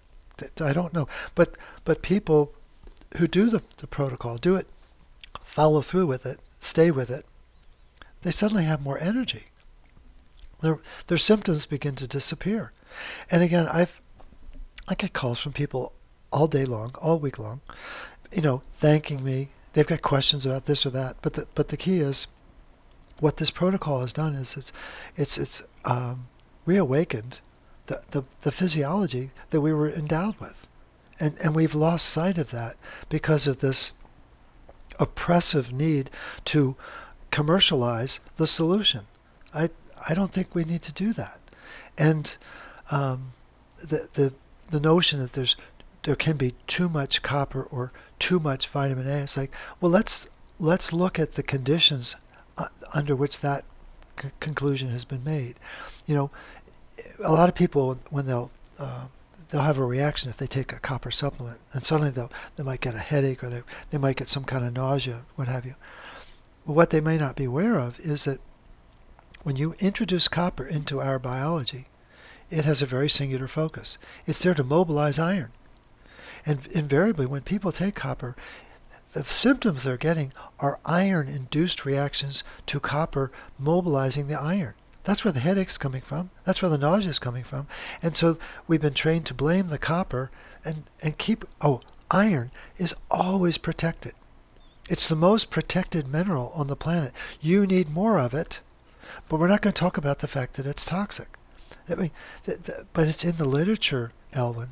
There's so much research about the toxicity of iron that the average person doesn't know about, that the average practitioner has never been taught about. And that's Like I said, where it's probably one of the only things that all my guest experts have agreed on is this thing about iron. So yeah, but I understand from your perspective, you're dealing with mainstream medicine doctors, and as you say, it's one of the only minerals and function of minerals that they bother testing, and they almost never say that you've got too much of it, except for maybe in the case of hemochromatosis. So yeah, I agree. Right. But if the intriguing thing is that anemia, the mainstream anemia, there's different forms of it, as you know, but I would argue that almost all of it is anemia of chronic inflammation that is caused by a lack of copper. And so the iron is stuck in the tissue, creating this reaction called inflammation. Anemia and hemochromatosis are bookends of the same problem, lack of iron recycling. And it just takes a more refined understanding of the metabolism to know that that's in fact the case. So I want to make sure we give people, your kind of starting recommendations here. So let me run through a few of them, and then we'll have a discussion of them. So number 3, stop calcium supplements as they block magnesium and iron absorption. We talked about this on this before. Number 4, stop zinc supplements since they disrupt copper metabolism. That one's definitely a bit more controversial, but I'll read a few more before I go back to that. Number 5, stop molybdenum supplements because they disrupt copper metabolism since they are mined, ground, and chemically treated. Number 6, stop one-a-day multivitamins, prenatal vitamins, etc., since they contain the above things that we just said to stop. Number 7, synthetic B vitamins. You say B vitamins are important for copper metabolism, but you prefer them from food rather than synthetic. To be honest, that's one of the themes that really runs through here. There are a couple of things that you recommend people have in supplement forms, like boron, but the vast majority of the time you're trying to get people to take things from food, which makes sense. Number 8, stop synthetic forms of vitamin C, ascorbic acid, and also citrate, since they make ceruloplasmin lose its copper, so they break that bond between the two, I guess. Number 9, stop high fructose corn syrup and artificial sweeteners, since they make ceruloplasmin lose its copper. I hadn't heard that from anyone before you, so that was very interesting. That would explain, a lot of what's going on these days. Number 10, stop industrialized omega-6 oils, for instance, soybean oil and canola oil, as they are known to create disease. We've talked about this on this channel before. Dr. Peat was one of the people who pioneered that movement, which again we agree with. Number 11, stop using products with fluoride, like toothpaste or water, because it changes the bioavailability of magnesium. Now, I've heard of other reasons not to use fluoride, but I'll add that one to the list. That's fair enough. And I highly recommend everyone avoids fluoride. Number 12, stop using colloidal silver as an antibiotic because it kills copper. That one's interesting. I hadn't heard that. So maybe we can talk about that. Number 13, stop eating low-fat, high-carb, processed, refined foods since good fats are needed for proper copper absorption. That's interesting. And then number 14, just to finish the list of stops, limit exposure to environmental toxins, including unchecked blue light exposure and EMFs from electronic devices. So really good list of things to stop, I would say. And I didn't know most of them obviously negatively impact ceruloplasmin, but that explains a lot. So Yeah. So do you mind if I ask a couple of questions about that list? Please, I Or look is- forward to it. uh, all right. Awesome. Number one. All right. So I've asked about retinol already. Yeah, zinc. Okay. So you said earlier that zinc is not that important. I understand why, from your perspective, compared to copper and iron on oxygen. Um, but let me ask a hypothetical, and it's again just from my own blood test results, but maybe it'll be relevant for other people watching. So, got my blood test results. Zinc is low, it's slightly below the reference range. Copper's upper end of the reference range. Um, and Where's your also, I iron? have Iron's really important to know. iron is normally at the top of the reference range. I didn't test it a week ago, but it's normally at the top. Ferritin is normally not that high. 50 between 50 and 100, depending on the month and year. It But should be closer to 20. okay. It's been 15 before. It's been low, but that's really interesting. Okay. It should be closer to 20. That's interesting. Um, and I have long-standing lead toxicity. When I first discovered it was 27 micrograms per deciliter. You probably know that's high. It's 10 times over the reference range. So for someone like myself or anyone else who has toxicity like that, and they don't have an excess of zinc by any normal standards, is it definitely a good idea? Because you say the reason not to have zinc is because it creates more metallothionein, which then causes more copper excretion. But metallothionein also causes excretion of all kinds of other heavy Exactly. metals, right? Right. So in a case like that, would you still say it's a bad idea to add any additional zinc? Right. Great question. Um, are you familiar with the protein megalin? Megalin? No, I've heard of it. I don't remember. If you ask me what it is, Okay. no. Okay. I'm not trying to put you on the spot. It's a very important protein in our kidney, and its role is to make sure that metallothionein, which is holding the heavy metals, gets excreted. That's the goal. Megalin, very important, but it's neutralized by one metal. It's called Zinc, iron. I'm guessing? No. Oh, no. Iron. Okay, iron. Okay. Right. So iron it's a bad guy. It's very has a lot of impact in the body.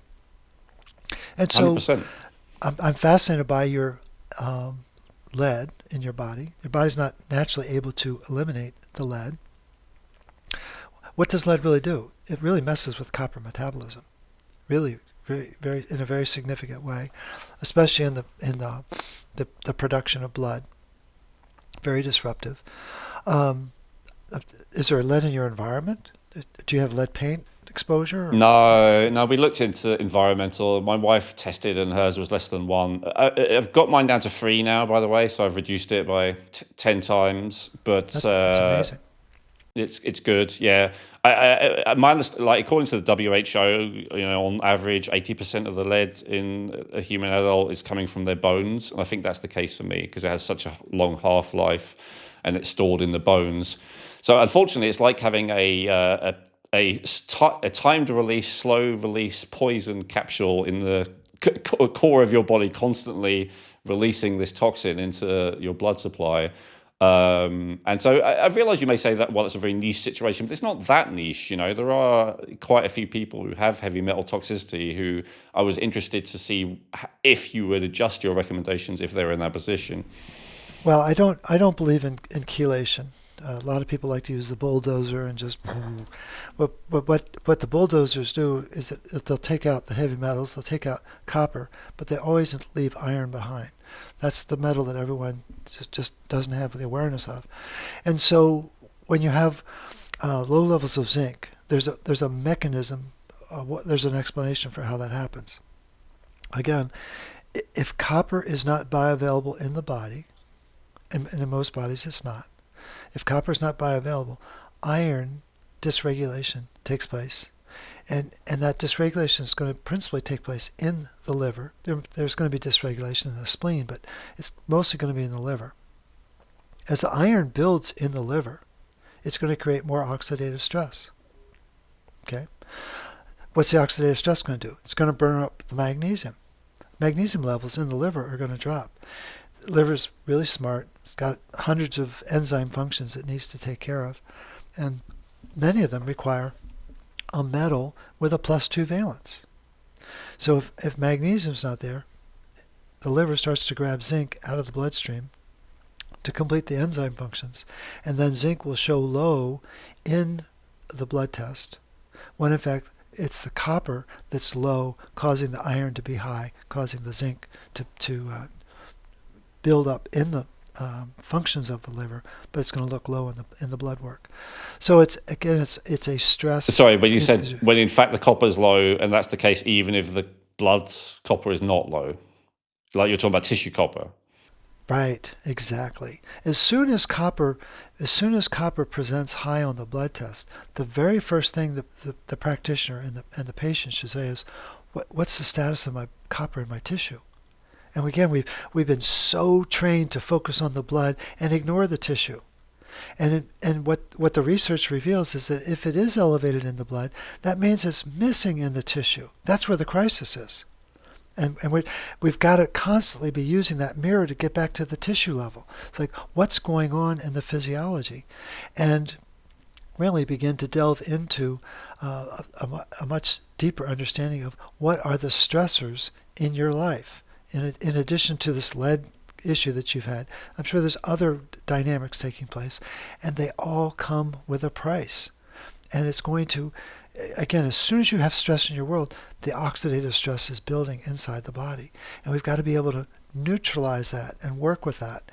And that all of the master antioxidant enzymes are copper dependent. I think that's a good thing to know. This super melatonin as well. Pardon? You mentioned melatonin. Is melatonin copper dependent? Yes. Yeah. Oh, absolutely. I didn't know that. Okay. Yeah, and so if we don't understand that, then we do begin to believe in quote dis-ease. But when you understand that some of the most important functions of copper is to create energy and clear exhaust. Oh, that's good. It combats all enemies. All the pathogens cave in the presence of copper. And again, it's all of the color. What they want us to focus on is hair color, skin color, eye color. But sorry, you just said all the pathogens appear in the presence of copper. Do you mean when there's a lack of copper? Or do you mean the presence of iron? All the pathogens cave in the presence of copper. Oh, sorry, cave. I thought you said cave. All right, sorry, just clarifying. What happened during COVID? We were taught to focus on zinc because it was going to stop the replication of the virus, right? Well, assuming there is a virus, right? But the viruses and all pathogens are not able to exist in the presence of copper. That goes back thousands of years. The early practitioners knew that copper had this magical ability. Hippocrates used copper. You may or may not know that. So there's been this suppression of historical balancing in the body. But the thing is, the low zinc in your blood test reveals stress in your liver. And then we've got to begin to peel the onion back to find out why is that stress taking place. And the whole goal is to get back to how well are we managing the oxygen in our body. How well are we converting the oxygen into water to release energy in our body? And so the focal point of the root cause protocol is to condition people to be thinking about, how am I managing the stress in my life, but the oxidative stress in my body. That's really the focal point. Mm-hmm. So just back to the question then. So having so the zinc creating the production of more metallothionein is always a bad thing, even in the presence of. I know you said you're against chelation, but I was assuming you were meaning more EDTA or DMSA or something. But were you talking even about metallothionein then? You just don't think that you should do anything to increase metallothionein in any circumstance? Again, that's all predicated on copper is. They want us to believe it's Jekyll Hyde. The real Jekyll Hyde is iron. Copper is always trying to regulate its environment. And Sure, so, but I'm saying, but there are other things toxic other than iron, right? Like mercury also is, lead also is, absolutely. But and again, metallothionein do work on removing those from the body. right. But the thing is, when you delve into the world of zinc research, you find out that zinc is very, very good at blocking copper uptake. It'll shut down the front doorway, CTR1. Zinc, again, I put everything into an energy paradigm. Zinc has nothing to do with creating energy. Nothing to do with creating energy. And so zinc will stop the cytochrome C oxidase enzyme. Zinc will stop the ferroxidase enzyme. And I think it's important for people to know that, like a number of years ago, everyone was taking what was called the COVID cocktail. It was high doses of ascorbic acid, high doses of vitamin D, and high doses of zinc. Well, that's the perfect triad to kill copper in the human body. And as soon as I realized what the focus was, I renamed COVID.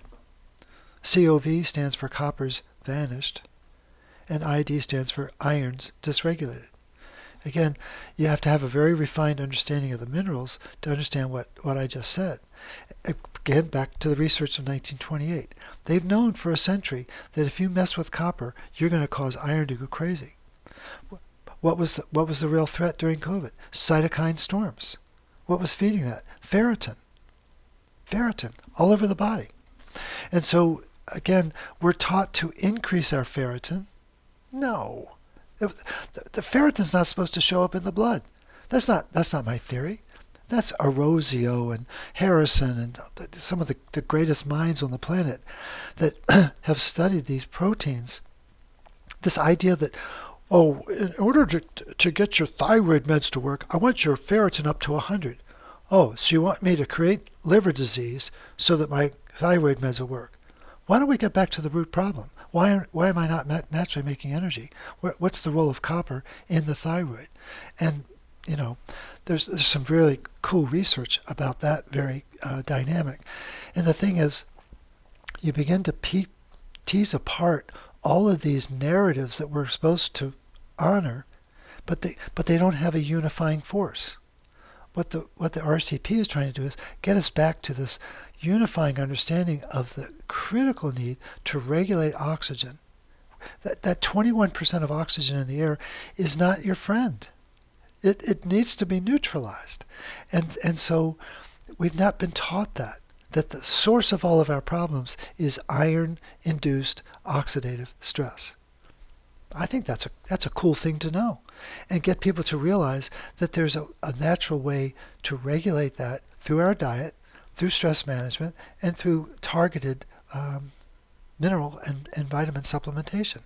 I think it's really empowering to have that knowledge base and to know that, wow, we really can deal with our environment. We just have to know how it breaks down. Yeah, yeah, and I want to get into your starts first, but you do list your stops, sorry, first, which is I think you said that's the primary thing to do initially. You mentioned a few minutes ago about the ferritin, and you said you ideally want it 20. That's interesting because, as I'm sure you're abundantly aware, if you have a ferritin level of 20, you're usually told by a practitioner that you are iron deficient and that you should be taking iron. So could you, literally Chrissy, who's the co-host of the show, who I know you spoke with via email, like she usually has ferritin that low, and then, she gets told she has to raise it. So could you explain for Chrissy and anyone in her position, why having a ferritin of 20, even 15, people of 15 is probably the lowest I've seen in anyone that seems fine. So is 15 also okay? And could you explain to us why it is fine or okay or actually optimal even? So where's home for you, Elwin? Right now I'm in Eastern Europe, but I've spent most of my life in the UK. Currently, Chrissy's in the UK. Okay. So at the University of Liverpool is a gentleman named Douglas Kell, very astute iron biologist. He has more degrees than a thermometer. And a number of years ago, I was having a call with him, video conversation. And I asked him point blank. I said, Dr. Kell, what's the ideal ferritin in a human being? Now, you're in a very similar situation. He had this wall of books behind him. Very affable guy. We're the same age. And he said, 0. I said, what? He said, Morley, I want to make sure you understand this. He said, rising ferritin in the human body is not a sign of vitality. It is a sign of organ pathophysiology. Do you understand what I just said? I said, perfectly. I said, I've read your literature. I understand where you're coming from. His signature article, all scientists have one article they're really quite proud of. 2009A. He wrote 2 articles that year. But the one that's so important is called Iron Behaving Badly. And when a scientist wants to make a statement, they'll typically have like 100 footnotes in their study. If they want to make a real statement, they might have a couple hundred footnotes. In Iron Behaving Badly, Dr. Kell has 2,400 footnotes. And what he's telling the scientific and clinical community is you're not just wrong about iron, you're dead wrong.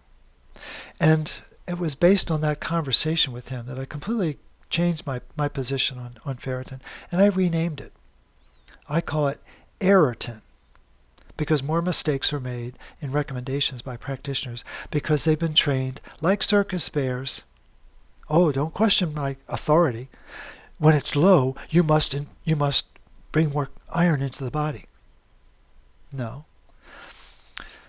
Low ferritin is really, we've been trained to believe it's an iron storage protein. Well, yeah, it has that role, but it's a immune marker. And what you've got is that the bookends of ferritin are very vexing. High iron is really easy to explain. High ferritin.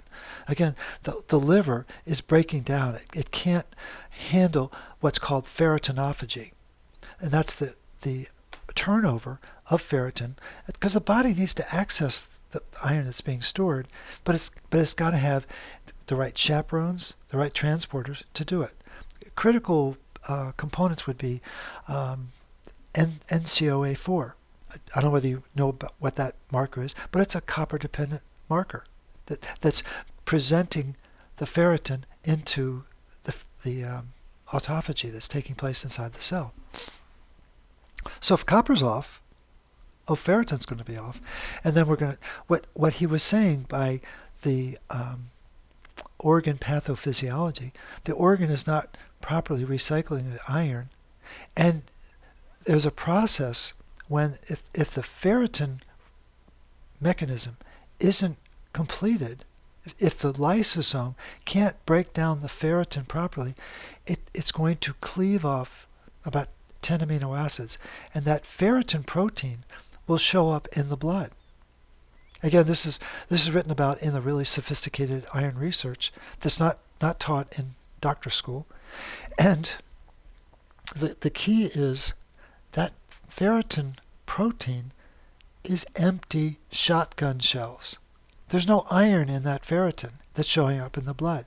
It's not supposed to be there. And so that and what's fueling that is inflammation. The low ferritin is even more vexing because, again, the conditioning is so deep. If it's low, you need more iron. No, you need less stress in your world. So the way I've explained it and the way I understand it is the liver, when the liver is breaking down and can't handle the ferritin, the ferritin's going to rise. When the spleen can't handle its iron, that's really where the ferritin is. It's not being properly handled inside the spleen, and so low ferritin is a marker for stress.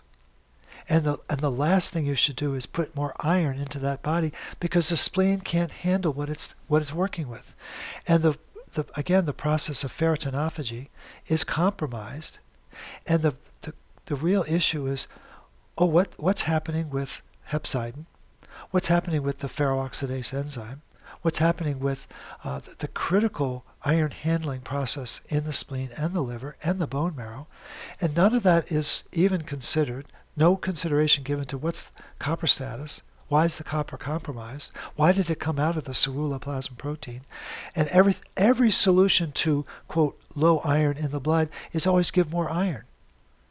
What? That makes no sense at all. And so if the body is struggling to manage and recycle the iron, why would you throw more iron into that fire?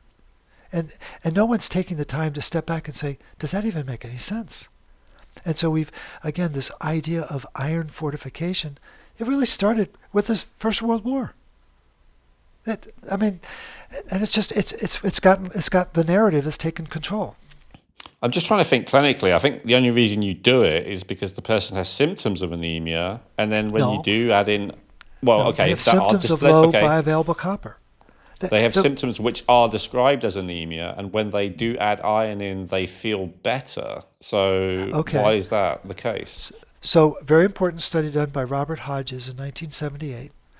Looked at, it was almost a 4-year-long study using human subjects. Very important. And what he wanted to do was really test this theory about retinol and vitamin A. And he was working with both beta-carotene and retinol. And what he did was he pulled out vitamin A from the diet. And as you would expect, hemoglobin levels started to tank. The part that people may not know is that the gene to transcribe transferrin requires retinol. Very important thing to know. So that's why vitamin A is so important. It does so many things inside the body, but one of the most important is making sure that enough transferrin is being made to make sure that the recycling system is going to work properly. So hemoglobin levels start to tank, and then he wanted to test. So what happens when I give medicinal amounts of iron, or the hemoglobin spikes? You could put any heavy metal in the body, and red blood cell production will increase. I've read Dr. Ray Peat has said the same thing. Yeah, it's very interesting. Yeah. And so then it starts to collapse again. It takes about 6 weeks. There's a spike, and then it drops down. Then the most important part of the study was then he reintroduced vitamin A, both retinol and or beta-carotene, and the hemoglobin level took back off and went back to physiological levels. And then there was a lag period, and then the retinol came back into proper regulation. I think it's one of the most important studies because it really gets at this, why do I feel better when I'm taking iron? And again, it's this false impression. Everything is symptom-based in medicine today. We've got to treat the symptom.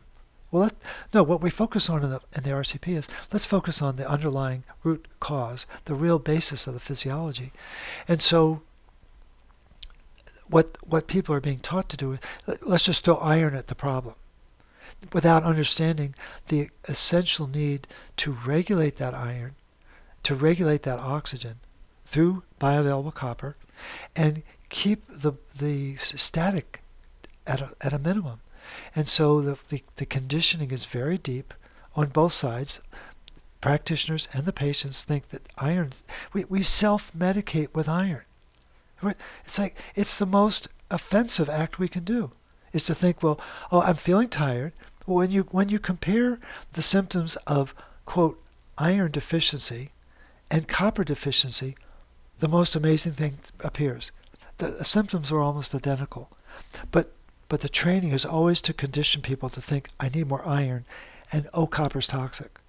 And all we did was question that whole premise. Copper is not toxic.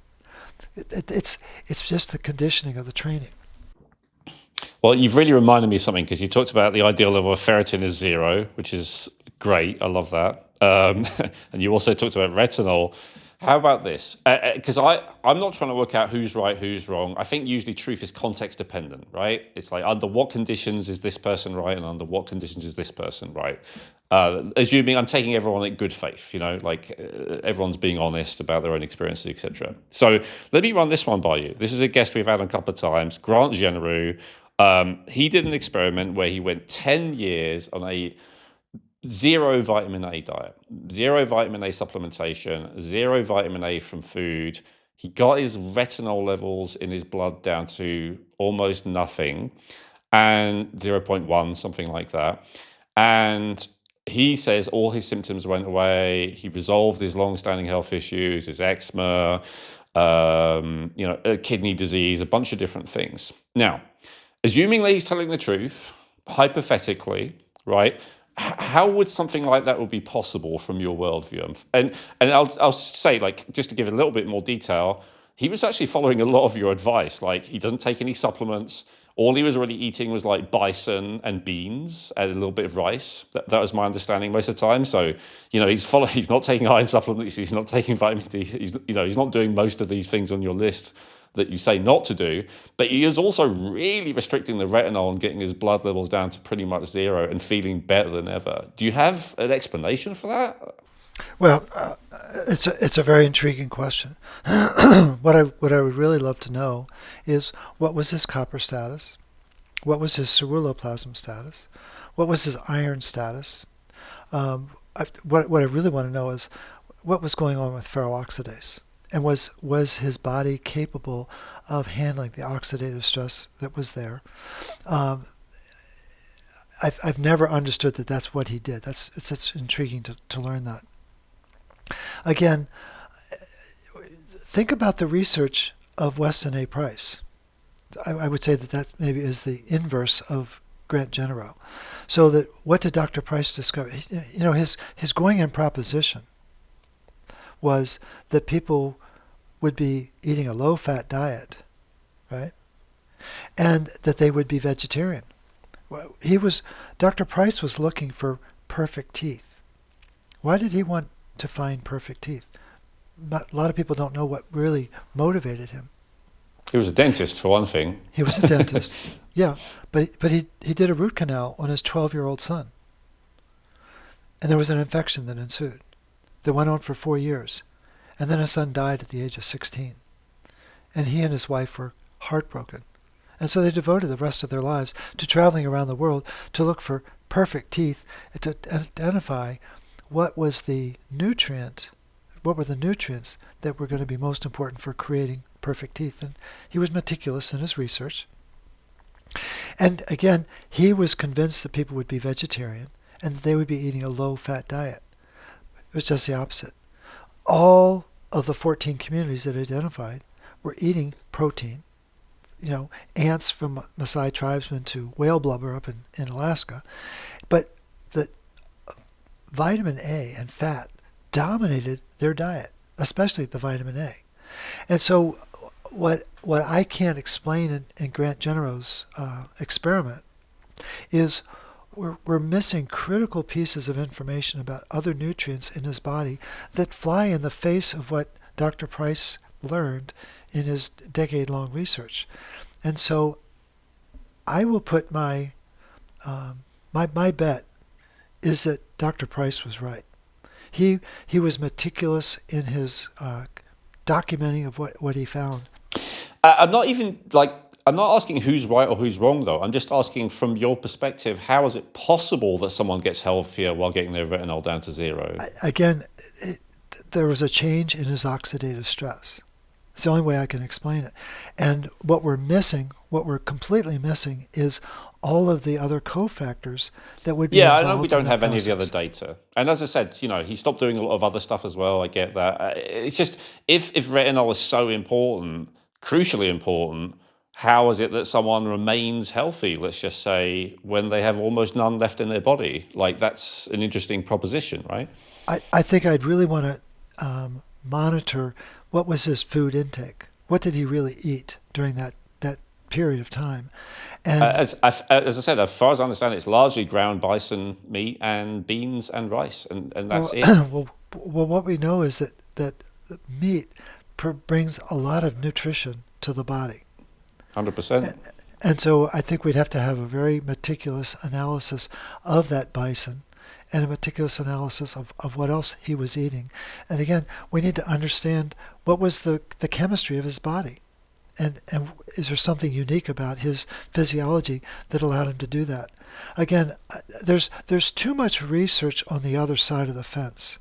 And this idea that vitamin A is causing a problem, it's always in the context of, well, the iron must be acting up. There's some toxic level of iron that's not being managed properly. And I really want to understand, where was iron metabolism in his physiology when he was doing this experiment? It's a fascinating question to explore. Yeah, absolutely. And to be fair, just because it's zero in his tissues, just because it's zero in his blood doesn't mean it's zero in his tissues. Yeah, exactly. That's right. And that is something that I've speculated before in Q&A episodes. I've said, maybe he's not deficient because literally, it takes, once it builds up because of whatever reason, you could say iron dysregulation, for instance, could be the reason. Maybe it takes decades to deplete it to a level where it actually becomes a problem as well. That's very good insight. Yeah. So that's a possibility. But I was just wondering if you had an insight on it. We're missing too many variables, I think. Yeah, fair enough. Well, I want to get to your starts as well and talk about those a little bit before we finish. The stops, as I say, that's what generally what you recommend people start with, and you recommend they do it carefully and all the rest of it, and not necessarily all at once. And by the way, just at this point, I'm referring to this list here. But if anyone would like to get hold of the same list, if they go to, is it therootcauseprotocol.com? Yep, absolutely. And then you can grab a copy of the RCP starter guide. Morley is not trying to, this is free. It's 100%. You can just get this. It gives you everything you need, as it says, to get started. So I definitely recommend that you go there and download this so you can kind of follow along with it as we've been talking about it. Probably should have said that earlier. But let's at least talk about phase one then. So foundation starts. Maybe we won't go to all of it because, it's all a lot to talk about. But I just want to at least talk about these first few. So start taking adrenal cocktails, which I looked up. And this is basically a combination of potassium, sodium, and food form vitamin C. Taking mineral drops or applying transdermal magnesium. Taking whole food vitamin C complex. Taking magnesium, and taking bioavailable copper. And so all of these things, again, you're doing because they help create bioactive copper, which is ceruloplasmin. Is it also true to say that doing all of these recommendations we talked about so far would reduce your levels of quote unquote free copper, the copper that's not bound to ceruloplasmin? Right. Yeah. Yeah, absolutely. And again, it's just trying to introduce the food-based forms, particularly the vitamin C. It's a very misunderstanding molecule, as you probably know. So maybe we'll talk about that. Yeah, well, I'm happy to get into that then. Let's do that. So ascorbic acids, I know, cleaves, disconnects vitamin C and ceruloplasmin. Why does because I know you say synthetic ascorbic acid isn't it technically the same as what's found in plants, even though it's in a completely different environment, all the rest of it? Or do you disagree with that? Is it fundamentally different somehow? Or is it all the things that come with the ascorbic acid when it's in whole food form that cause it to have a different effect? So the whole food vitamin C complex is like the car you drive. It has an engine, the steering wheel, 4 wheels, and a cover. Well, the engine of vitamin C is an enzyme called tyrosinase. Excuse me. And there's 2 molecules or 2 atoms of copper inside that tyrosinase. One of the most important enzymes in our body. And it has what's called homology to the functions of ceruloplasmin. Interesting. It's a much smaller molecule, but it still has a lot of punch to it. It's critical for melanin function to make color in the body. Very, very important. And so that's the engine. Then you've got J factors, P factors, K factors. And then the cover of the car is ascorbic acid. And so in the modern era, we've been taught to believe that ascorbic acid is the whole complex. No, it's not. It's just the cover of the car. And when you get into the history of ascorbic acid, it's very fascinating because it was really developed at Hoffmann-La Roche in 1934. That's where it was made synthetically. And it gets really intriguing when you find out that during the late 20s and early 30s, a scientist named Albert Szent-Györgyi, Szent-Györgyi is St. George in Hungarian, and what did St. George do? Well, St. George was trying to kill the dragon. What's the dragon? Inflammation. And so Szent-Györgyi was a MD, PhD, very, very talented individual. And he was studying molecular combustion. He really wanted to understand what was going on inside the mitochondria. And he was working with Hungarian peppers, which are a rich source of whole food vitamin C. And as many people know, he won a Nobel Prize in December of 1937. What most people don't know about is the letter to the editor at Nature Journal that he wrote July 4th, 1936. It's a one-page letter. Got a copy of it. You can research it. But in that letter, in black and white, he says, ascorbic acid does not cure scurvy. It's in black and white in the letter. And then suddenly, 18 months later, he's getting a Nobel Prize for his work in molecular combustion and his work with discovering ascorbic acid. There's no good explanation for what happened. But a decade later, in 1948, Holmberg and Laurel come forth with their research. And very prominently in the article, they make it known that ascorbic acid alone blows up the ceruloplasmin protein to release the copper. And so when you're driving your car on the highway, do you want to be inside the car or outside the car? It's probably a lot more fun to be inside the car, right? And what ascorbic acid does is it opens up the car doors, and suddenly you're thrown out into the highway. And that's what happens under stress. And I think it's a good thing for people to know that. And the stress is typically a chemical stressor in the environment. People don't know that that's, in fact, what's taking place. And so there's rampant confusion.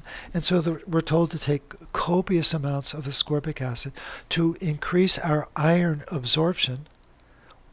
No, we don't need to be absorbing more iron. We need to be recycling it better. Well, how do we recycle it better? You got to have the dorman, the copper dorman needs to open up and make sure that the iron is getting out into the recycling system and not getting stuck in the recycling macrophages.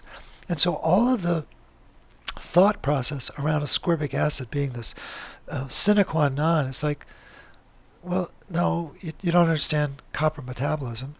And this idea, what people don't know about ascorbic acid is it blocks copper uptake. That's a good thing to know. It's very, very destructive to ceruloplasmin function because it's blowing up the molecule. And so the centerpiece of our program is bioavailable copper. The centerpiece of most medical programs is, we're back to the mailboxes. Keys and combinations, trying to figure out what's the mechanism, when in fact there is only one mechanism. We got to manage the oxygen inside the body and the iron that likes to carry it. And so it's just putting the proper focus and emphasis where it belongs. And I think that the ascorbic acid is completely out of control now. Where it's used prominently is in cancer treatment. Yeah, I was wondering what you thought of the work of Linus Pauling, and I guess a similar question to why do people feel better when they take iron, which you gave a good answer to. Why do people often feel better and get better when they're having high dose ascorbic acid? Again, I think there's a lot of psychology involved.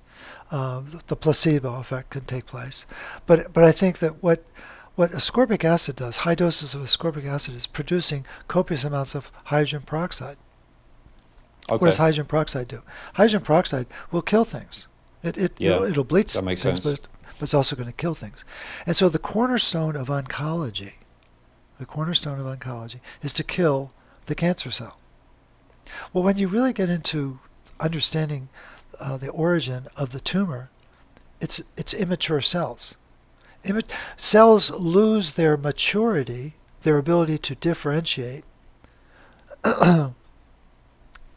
which is really what creates the process, the metabolic process. If I could go back in time right now and hand the 30-year-old me one tool that would help save me 15 years of pain, fatigue, confusion, then this is what I'd do. I would give myself Advanced Health Genetics All Access reports. Now, unfortunately, it didn't exist back then, but if I could, or if I could go back in time and give myself the results that I've generated now, that's exactly what I would do.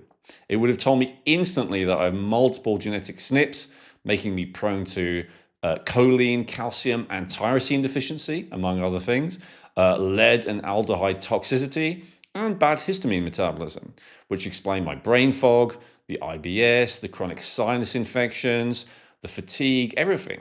Instead of trying 400 random things, I could have laser focused on the top 5 things that actually mattered for my DNA. And that's exactly what this can do for you now. Over 500 reports, 200 million variants or SNPs analyzed with 99.7% accuracy, free lifetime updates, and the strongest privacy in the world. We're fully GDPR compliant. We anonymize your data. We store genetics and personal info separately, and you can delete everything with one click. We don't sell your data, ever. Try it now. Go to advancedhealthgenetics.com.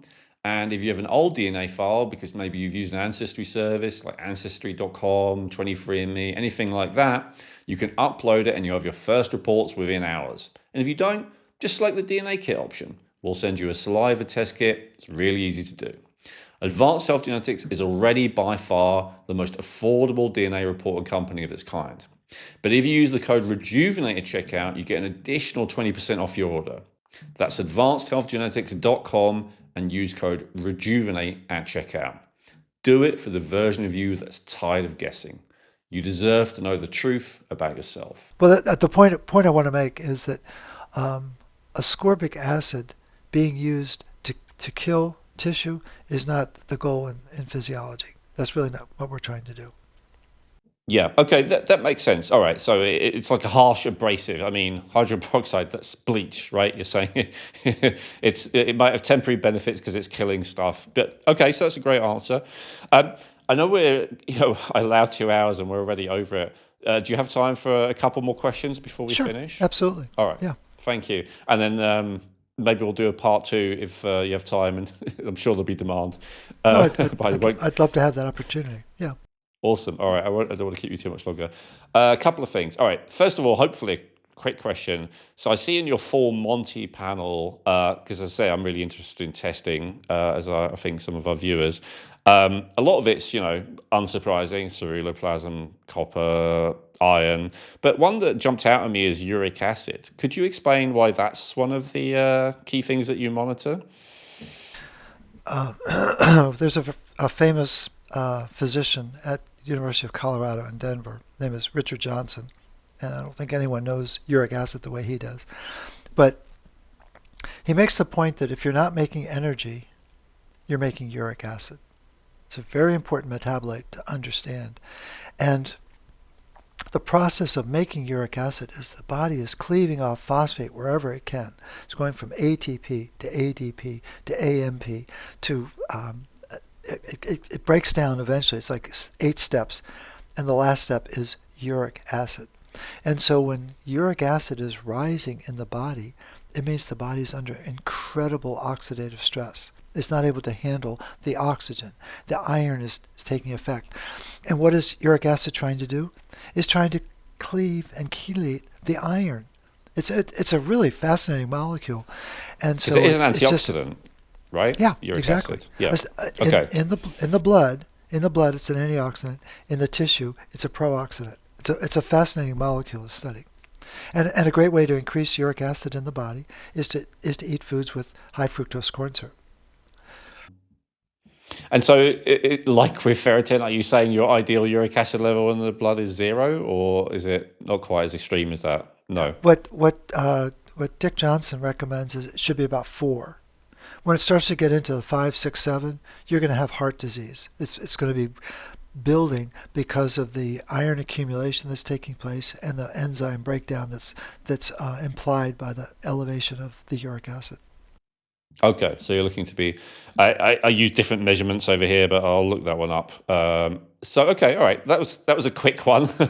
One more, if you don't mind, to get into the synthetic B vitamins. I guess this is kind of a theme to all my questions. It's like I want to understand your system. I'll probably try it, as I do many people's system, but I want to understand the exceptions and all the rest of it, and different cases, and I've done my best today and hopefully it will be of interest to my fans, but also maybe yours. Maybe I hope I've asked 1 or 2 questions that you haven't been asked before.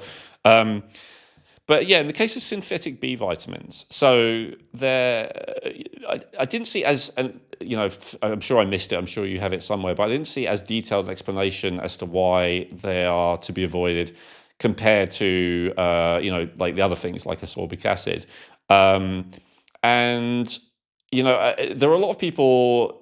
I don't know, Elliot Overton, for instance, is one you may be familiar with, who's like really pioneering high dose vitamin B1 usage and claiming to, really being able to help, different people in different cases, chronic fatigue, whatever.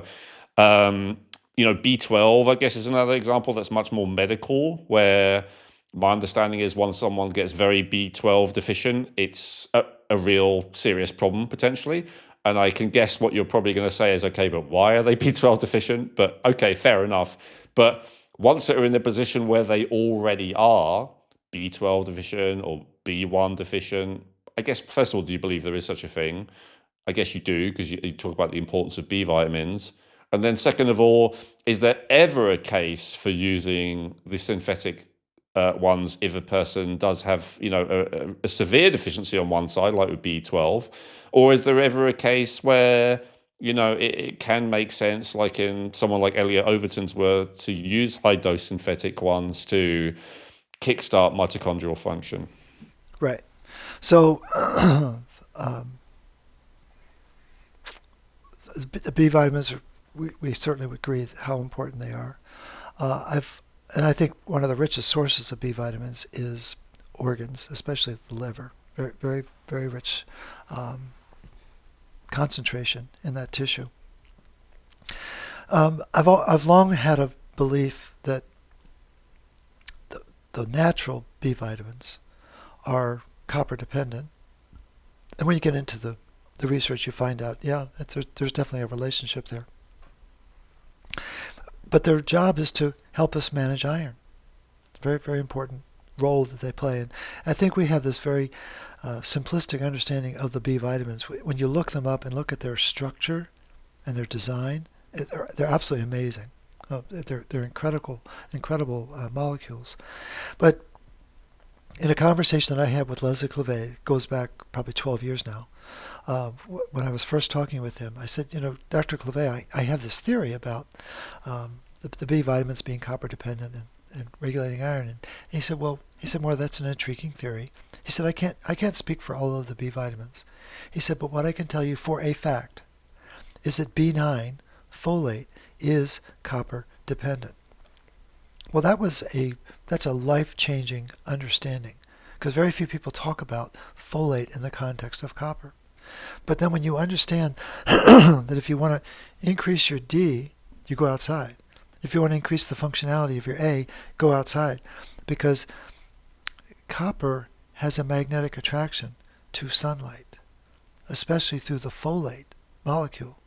And folate is triggering both the breakdown of A and the synthesis of D. That's an important thing to know.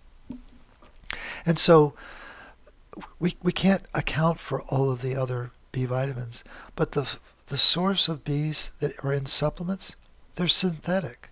They're coming from coal tar derivatives. There's like 10,000 elements in coal tar derivatives, 5,000 of which have a name. There's 5,000 elements out there. I mean, it's absolutely absurd that we're taking these artificial molecules that are incredibly important, incredibly powerful, as you acknowledge, and we don't understand their natural origin or their dependence on the minerals to make them work. If you want a fascinating read, compare the symptoms of copper deficiency to B12 deficiency. They're virtually identical.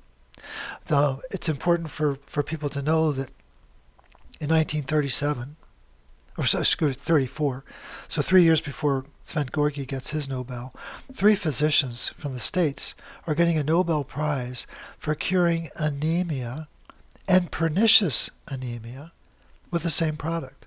What were they using? Beef liver. They get a Nobel Prize for using beef liver. And what is the significance of that? It's richly endowed with copper, with ceruloplasmin, with natural B vitamins, with catalase, and many other enzymes that are copper dependent. And most people don't know that there was a Nobel Prize in 34 for beef liver. And then when you get into the whole function of methylation, the article that I absolutely love, there's 2 articles by Winston and Jaiser, Jaiser. There's an article in 2008 in Medical Hypothesis. There's an article in 2010 in the Journal of Internal Medicine. And the one in Medical Hypothesis is a blockbuster because they have incredible graphics explaining the dependence on folate and B12 to methylate. Oh, and they talk about methionine synthase, the head of methylation. It's copper dependent. And these are important facts for people to understand that could there in fact be an Achilles heel that runs our body that nobody knows about because it's been artfully pushed aside, suppressed, not taught, and in fact all of these mechanisms to regulate our response to our environment need this little catalyst to make sure that different enzyme pathways are working properly and that iron is being managed properly, that oxygen is being managed properly, that dysregulation is being managed, that energy is being produced in an optimal fashion. And so the B vitamins are immensely important, but they're a family, and they're in a proper relationship to each other. And the other reason for not focusing on the synthetic forms is there's very artificial levels of B vitamins being provided in these supplement bottles. There's super physiological levels of different B vitamins. Well, what's the impact of that? Is that really what Mother Nature originally designed? So I think that again, the conditioning is, I'm feeling a little tired. I'll take some B vitamins. Well, let's step back and understand the context of why the Bs are so important. And again, I think their elegance is based on mineral metabolism, and they're regulating another mineral called iron. Okay. So I think if I understand your answer, it's these high doses may or may not sometimes be helping short term, but ultimately you think it's like the wrong approach because what you should really be doing is fixing the copper, iron, oxygen metabolism issue. And the thing, like Elliot's work is very inspiring. I mean, he's really helped a lot of people with his focus on B1. But let's go inside the mitochondria. Why is iron building to cause disruption of that critical nutrient?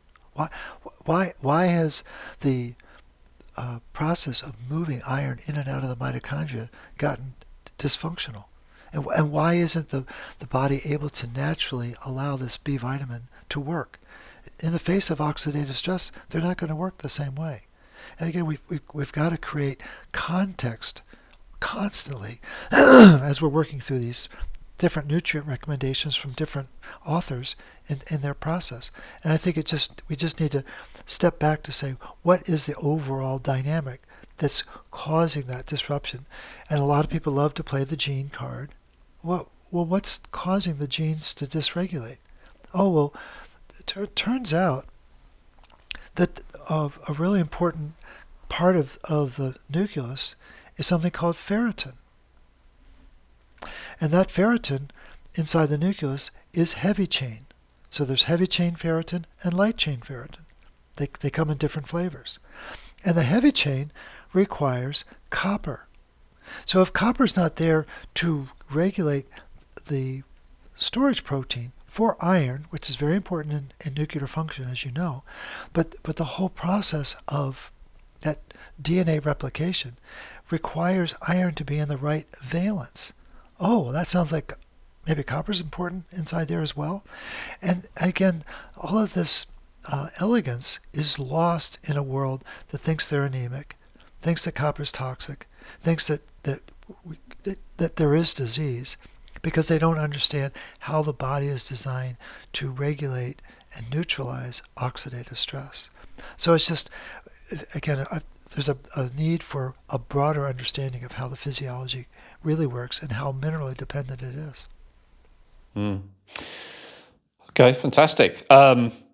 Remind me of another question. So, I think you may be thinking I'm a little bit too obsessed with the detail. I'm putting words in your mouth, but what level is this or what level is that? But I know, for instance, Dr. Peat said, bottom line is metabolism, mitochondrial energy production. Is it working as it should? Right, which you agree on. Now, his conclusion from that is that measuring basal metabolism is ultimately, the best and most helpful thing to measure when it comes to, assessing the health of an organism, other than more subjective things like just asking, "How are you?" What's your view on that? Taking temperature as a way of seeing how well energy production is going in the body. No, I think it's a very elegant solution. People who become more iron loaded, their temperature is going to go down. Again, you can't make energy at the same optimal level if iron is building inside the mitochondria. The factors that we look at are the habits of daily living. Did you wake up feeling refreshed? Do you have enough energy to get through the day? Get your chores done, whatever that might be. Do you have an appetite? Are you able to eliminate your waste naturally and easily? And the fifth one is your mood in sync with your circumstance? If you've just won the lottery, you should be really excited about that. But if you're not, well, what's going on? Where's the disconnect in the signaling? And so we use those five habits of daily living, just like a parent would with their child, to say, is your body signaling, communicating, and is there a natural rhythm and regulation that's taking place, which is just as powerful as taking the body temperature. I think the body temperature is beautiful. Probably more so. It's just it's a little bit subjective, right? Like you can say to someone, how are you feeling, and they say great, and you can tell they're obviously not feeling great. Some people are lacking a bit of awareness. Right? No, that's very fair. Yeah, but the body temperature is again it isn't a range that we're looking for. Right? I mean, here in the States, we're striving for 98.6, but the bookends would be 92 to 108. Well, the bookends will kill you, and so what we're striving for is 98.6. And so, what is a fever? A fever is a 4% change. To go from 98.6, and again, I'm using U.S. units, but to go from 98.6 to 102 is a 4% differential. What we're finding in people is very typically their lack of ceruloplasmin it's 30 to 40% deficient. There is an ideal level. I'm not talking activity, I'm talking about level. And that level should be 30. And the ideal level for copper should be 100. Well, it was two very gifted hematologists from Harvard who studied that relationship back in 2009. What's really fun is to learn that they did this research at a Bell laboratory in upstate New York, not in Cambridge. They were in a phone laboratory which I think is fascinating. They did, I think, 9 different experiments with human ceruloplasmin in this series. But what they've discovered is that the ratio of 100 divided by 30 is 3.33. That's another marker that's just as powerful as the body temperature. And when it's below 3.33, you don't have enough copper in your diet. When it's above 3.33, you have too much inflammation in your body, because it's just how that ratio unfolds. And so I think there are some other powerful tools that we can use to monitor the overall health of the individual. And I think body temperature is elegant, but a very powerful one is this copper ceruloplasmin ratio. Well, I love that because my body temperature is good these days, but my ceruloplasmin level was, I'm just did the conversion to your American units, 17, not Okay. 30. Yep. And the copper, I haven't got that one done, but it's kind of, high mid range of. So basically, my main problem, I think, my main problem that is measurable by lab tests from your perspective would be low ceruloplasmin, correct? Low bioavailable copper, so low ceruloplasmin, yes. Yeah, because my copper's already quite high, my retinol's very high. Most of my ferritin is not as low as you were saying, but fairly low for a man. So a lot of it is already quite reasonably optimal. But so that will be the biggest thing that I will be seeing. Looking for the improvement of following your system. So the 2 words that I really despise, Elwin, is high and low. They're very dangerous words. The real question is it bioavailable? Is it doing its properly designed function? You're talking about copper now, but you can talk about ceruloplasmin being high or low, surely. Well, yeah, but again, the goal is it bioavailable? Is it really performing as it was naturally designed to do? Again, we've been trained to think in this polar high-low mentality. So you're saying mine could be at the level it is and absolutely fine because it has higher activity? Well, if your copper is above the reference range, or it's a high reference range, and your ceruloplasmin is 17, I would say that you have inflammation in your body, somewhere in your body, possibly in your liver, that is it's unchecked. And that's what you really want to begin to focus on, is begin to say, why is the liver not producing an optimal level of ceruloplasmin? There's some mechanism behind that. And to be honest, it could just be because I've experimented with other protocols where there's high levels of ascorbic acid or high levels of molybdenum. So maybe just cutting those out, it will recover. But I guess we'll find out. And so I know it's hard to. I know this is probably another question you might hate, but I guess I'm not the only one who'd be thinking it, which would be,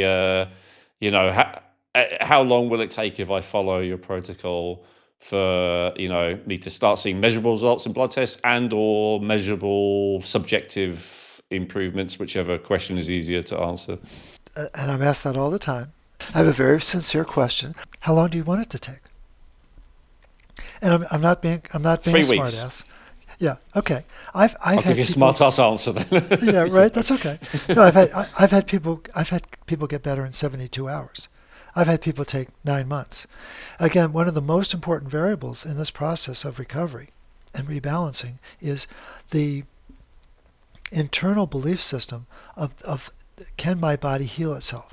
If you believe in that, if you really understand at a visceral level that the body has this natural blueprint and what it needs is iron, it needs energy, the more you believe that, the faster the results. What I typically will tell people is probably going to take at least 90 days. It might take over a year, depending upon what the stressors are in that person's life. But I would rather people be focusing on a longer time frame and be pleasantly surprised by having it come sooner than say, oh yeah, it's a one-trick pony, you will be amazed. No, that's very misleading. So I think that it really comes down to your internal belief, but it also comes down to, let's be realistic about how long have you been out of balance, and you've got to know that it's going to take time to bring the body back into balance. And the issue is, it's not a horse race. Everyone's in a hurry. Everyone wants to get well yesterday. The body doesn't work that way. The body Yeah, has a process. I think, to be honest, like the days of old, well, certainly again in my world, the days of old medicine where you just go to the doctor and do what they say are long gone. And so these days, the main problem is that they're overwhelmed with choices, right? So Exactly. there's so many protocols out there. There's so many people to listen to. So I think, yeah, there is this impatient and people want a quick fix and all the rest of it. But I think, to be fair, there's also how long do I give this a chance before I decide it's not, like I No, can't give that's it fair. 5 years, right? Because if it's No, five no, no, no, years, no, then, no. so I think there's, a certain amount of validity to the question. I get asked it a lot, and I treat it as a valid question to some degree, as you say. Absolutely But valid. you have to be realistic, of course. If you're 20 years old and you maybe you've made a couple of mistakes, but it's probably not going to take as long as if you're 70 years That's old exactly and you've right. had chronic health issues for 50 years. It just, there's a certain amount of realism is involved as well. Well, that was fantastic. Is there anything you wish I'd asked you before we finish? No, I think you took it to another level. I appreciate the curiosity that fueled your questions. I think it's important for people to realize that there is an option out there. It's a very different approach, and that and it's all laid out in my latest chapter, or in my latest edition of Cure Your Fatigue. And just, people just need to know that there is an operating system in our body that is designed in a way that most people don't know about, and especially most practitioners, because it's just not part of their curriculum. And I think it should be. That's really why I enjoy these conversations, is just to spark people's awareness that our body is not stupid. It's just not being fed properly. It's not being nourished properly. And that's really the basis of this whole approach. Well, fantastic. Thank you so much for bringing this to the world and, fight this introduction that I'm going to record afterwards. It's talked about, but you've worked with over 10,000 people. You've trained over 1,000 practitioners. You've been, plugging away at this. And as you said, swimming against the tide. And I love to feature people on, and I admire people who are willing to swim against the tide, who are willing to, fight for what they believe is right, and, share it with the world. And so I thank you so much for doing that. And thank you so much for coming and doing it on this podcast. I appreciate it very much. Well, thanks for the opportunity. It's been great.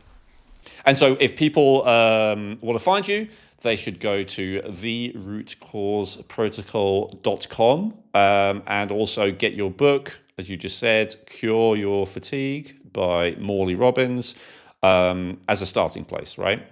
Yeah, and what I regularly do on these podcasts is give my email address, which is morleyrobbins@gmail.com. And for the brazen few that really want to talk to me, my phone number is area code 847-922-8061. Most podcast hosts pass out when I give out my phone number. They're like, "Do you really?" But I'm happy to help people through the process, and I look forward to the conversations. Fantastic. Well, thank you so much. Thank you for your commitment to helping people. That's amazing. I think we'll almost certainly have you back, and we'll be asking, if you want to come back, if you would like to ask Dr. Robbins a question, but you don't have the courage to pick up the phone or email him directly, put it in the comment section underneath in YouTube. Let me know what you'd like me to ask him next time, and we'll ask him in the next episode. No, I look forward to that. What would be a really fun follow-up conversation is to delve into your blood work and see what's there, see what I see, and then create the context. And again, you can decide whether that's a recorded conversation that's kept private, or you can release it. I've had a lot of podcast hosts release it just to their community so they can see it. No, I'm happy to share. I've shared my blood work before on my podcast. I have nothing to hide. Well, is that something that we do before I start the protocol, or like after a while to see how it's going? I've done it both ways. I think the gearhead in you would probably like to know, what do I see in your blood work, as you delve into this different approach to healing. So I'm happy to make myself available to do that in a quick turnaround, and then that'll give you the basis of understanding to delve into this process. That's just what I think might be helpful for you, because you are a curious cat. You're really trying to understand at a deep level. How can we have all these different opinions? It's not that one's right or wrong. It's who has the most complete understanding of the problem. That's really what it comes down to. And we can solve symptoms, but can we really resolve the totality of the mechanism? That's really what we're striving to do. Okay, I wanted to add a little outro at the end here before we finish, because I know one of the most likely questions I'm going to get as a result of this interview is, okay, Owen, but like, is copper good or is it bad? Or like, is zinc good or is it bad? Maybe even iron. And I just want to remind you that I think everyone who we've had on and I all agree that an excess of copper or zinc or iron is bad by definition of the word excess. And then a lack of copper or iron or zinc is bad by definition of the word lack. There's been, one or two guests on who are very down on copper, and so I have pushed them to ask the question, do you think it's an essential nutrient at all? And I believe the answer is yes. So I think, as I said, myself and every guest we've had on all agree on these basics, which is important. So then the only question is the definition, obviously, of excess and deficiency. And that's where there's a pretty wide, potential area of disagreement.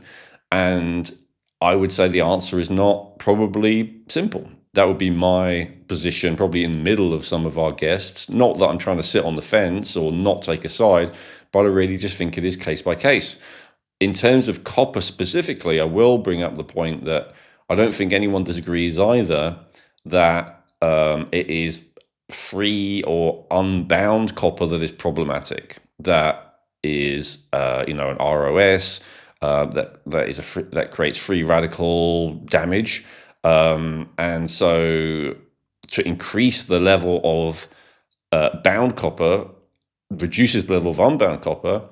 And of course, it's not just bound, it then actually becomes bioavailable.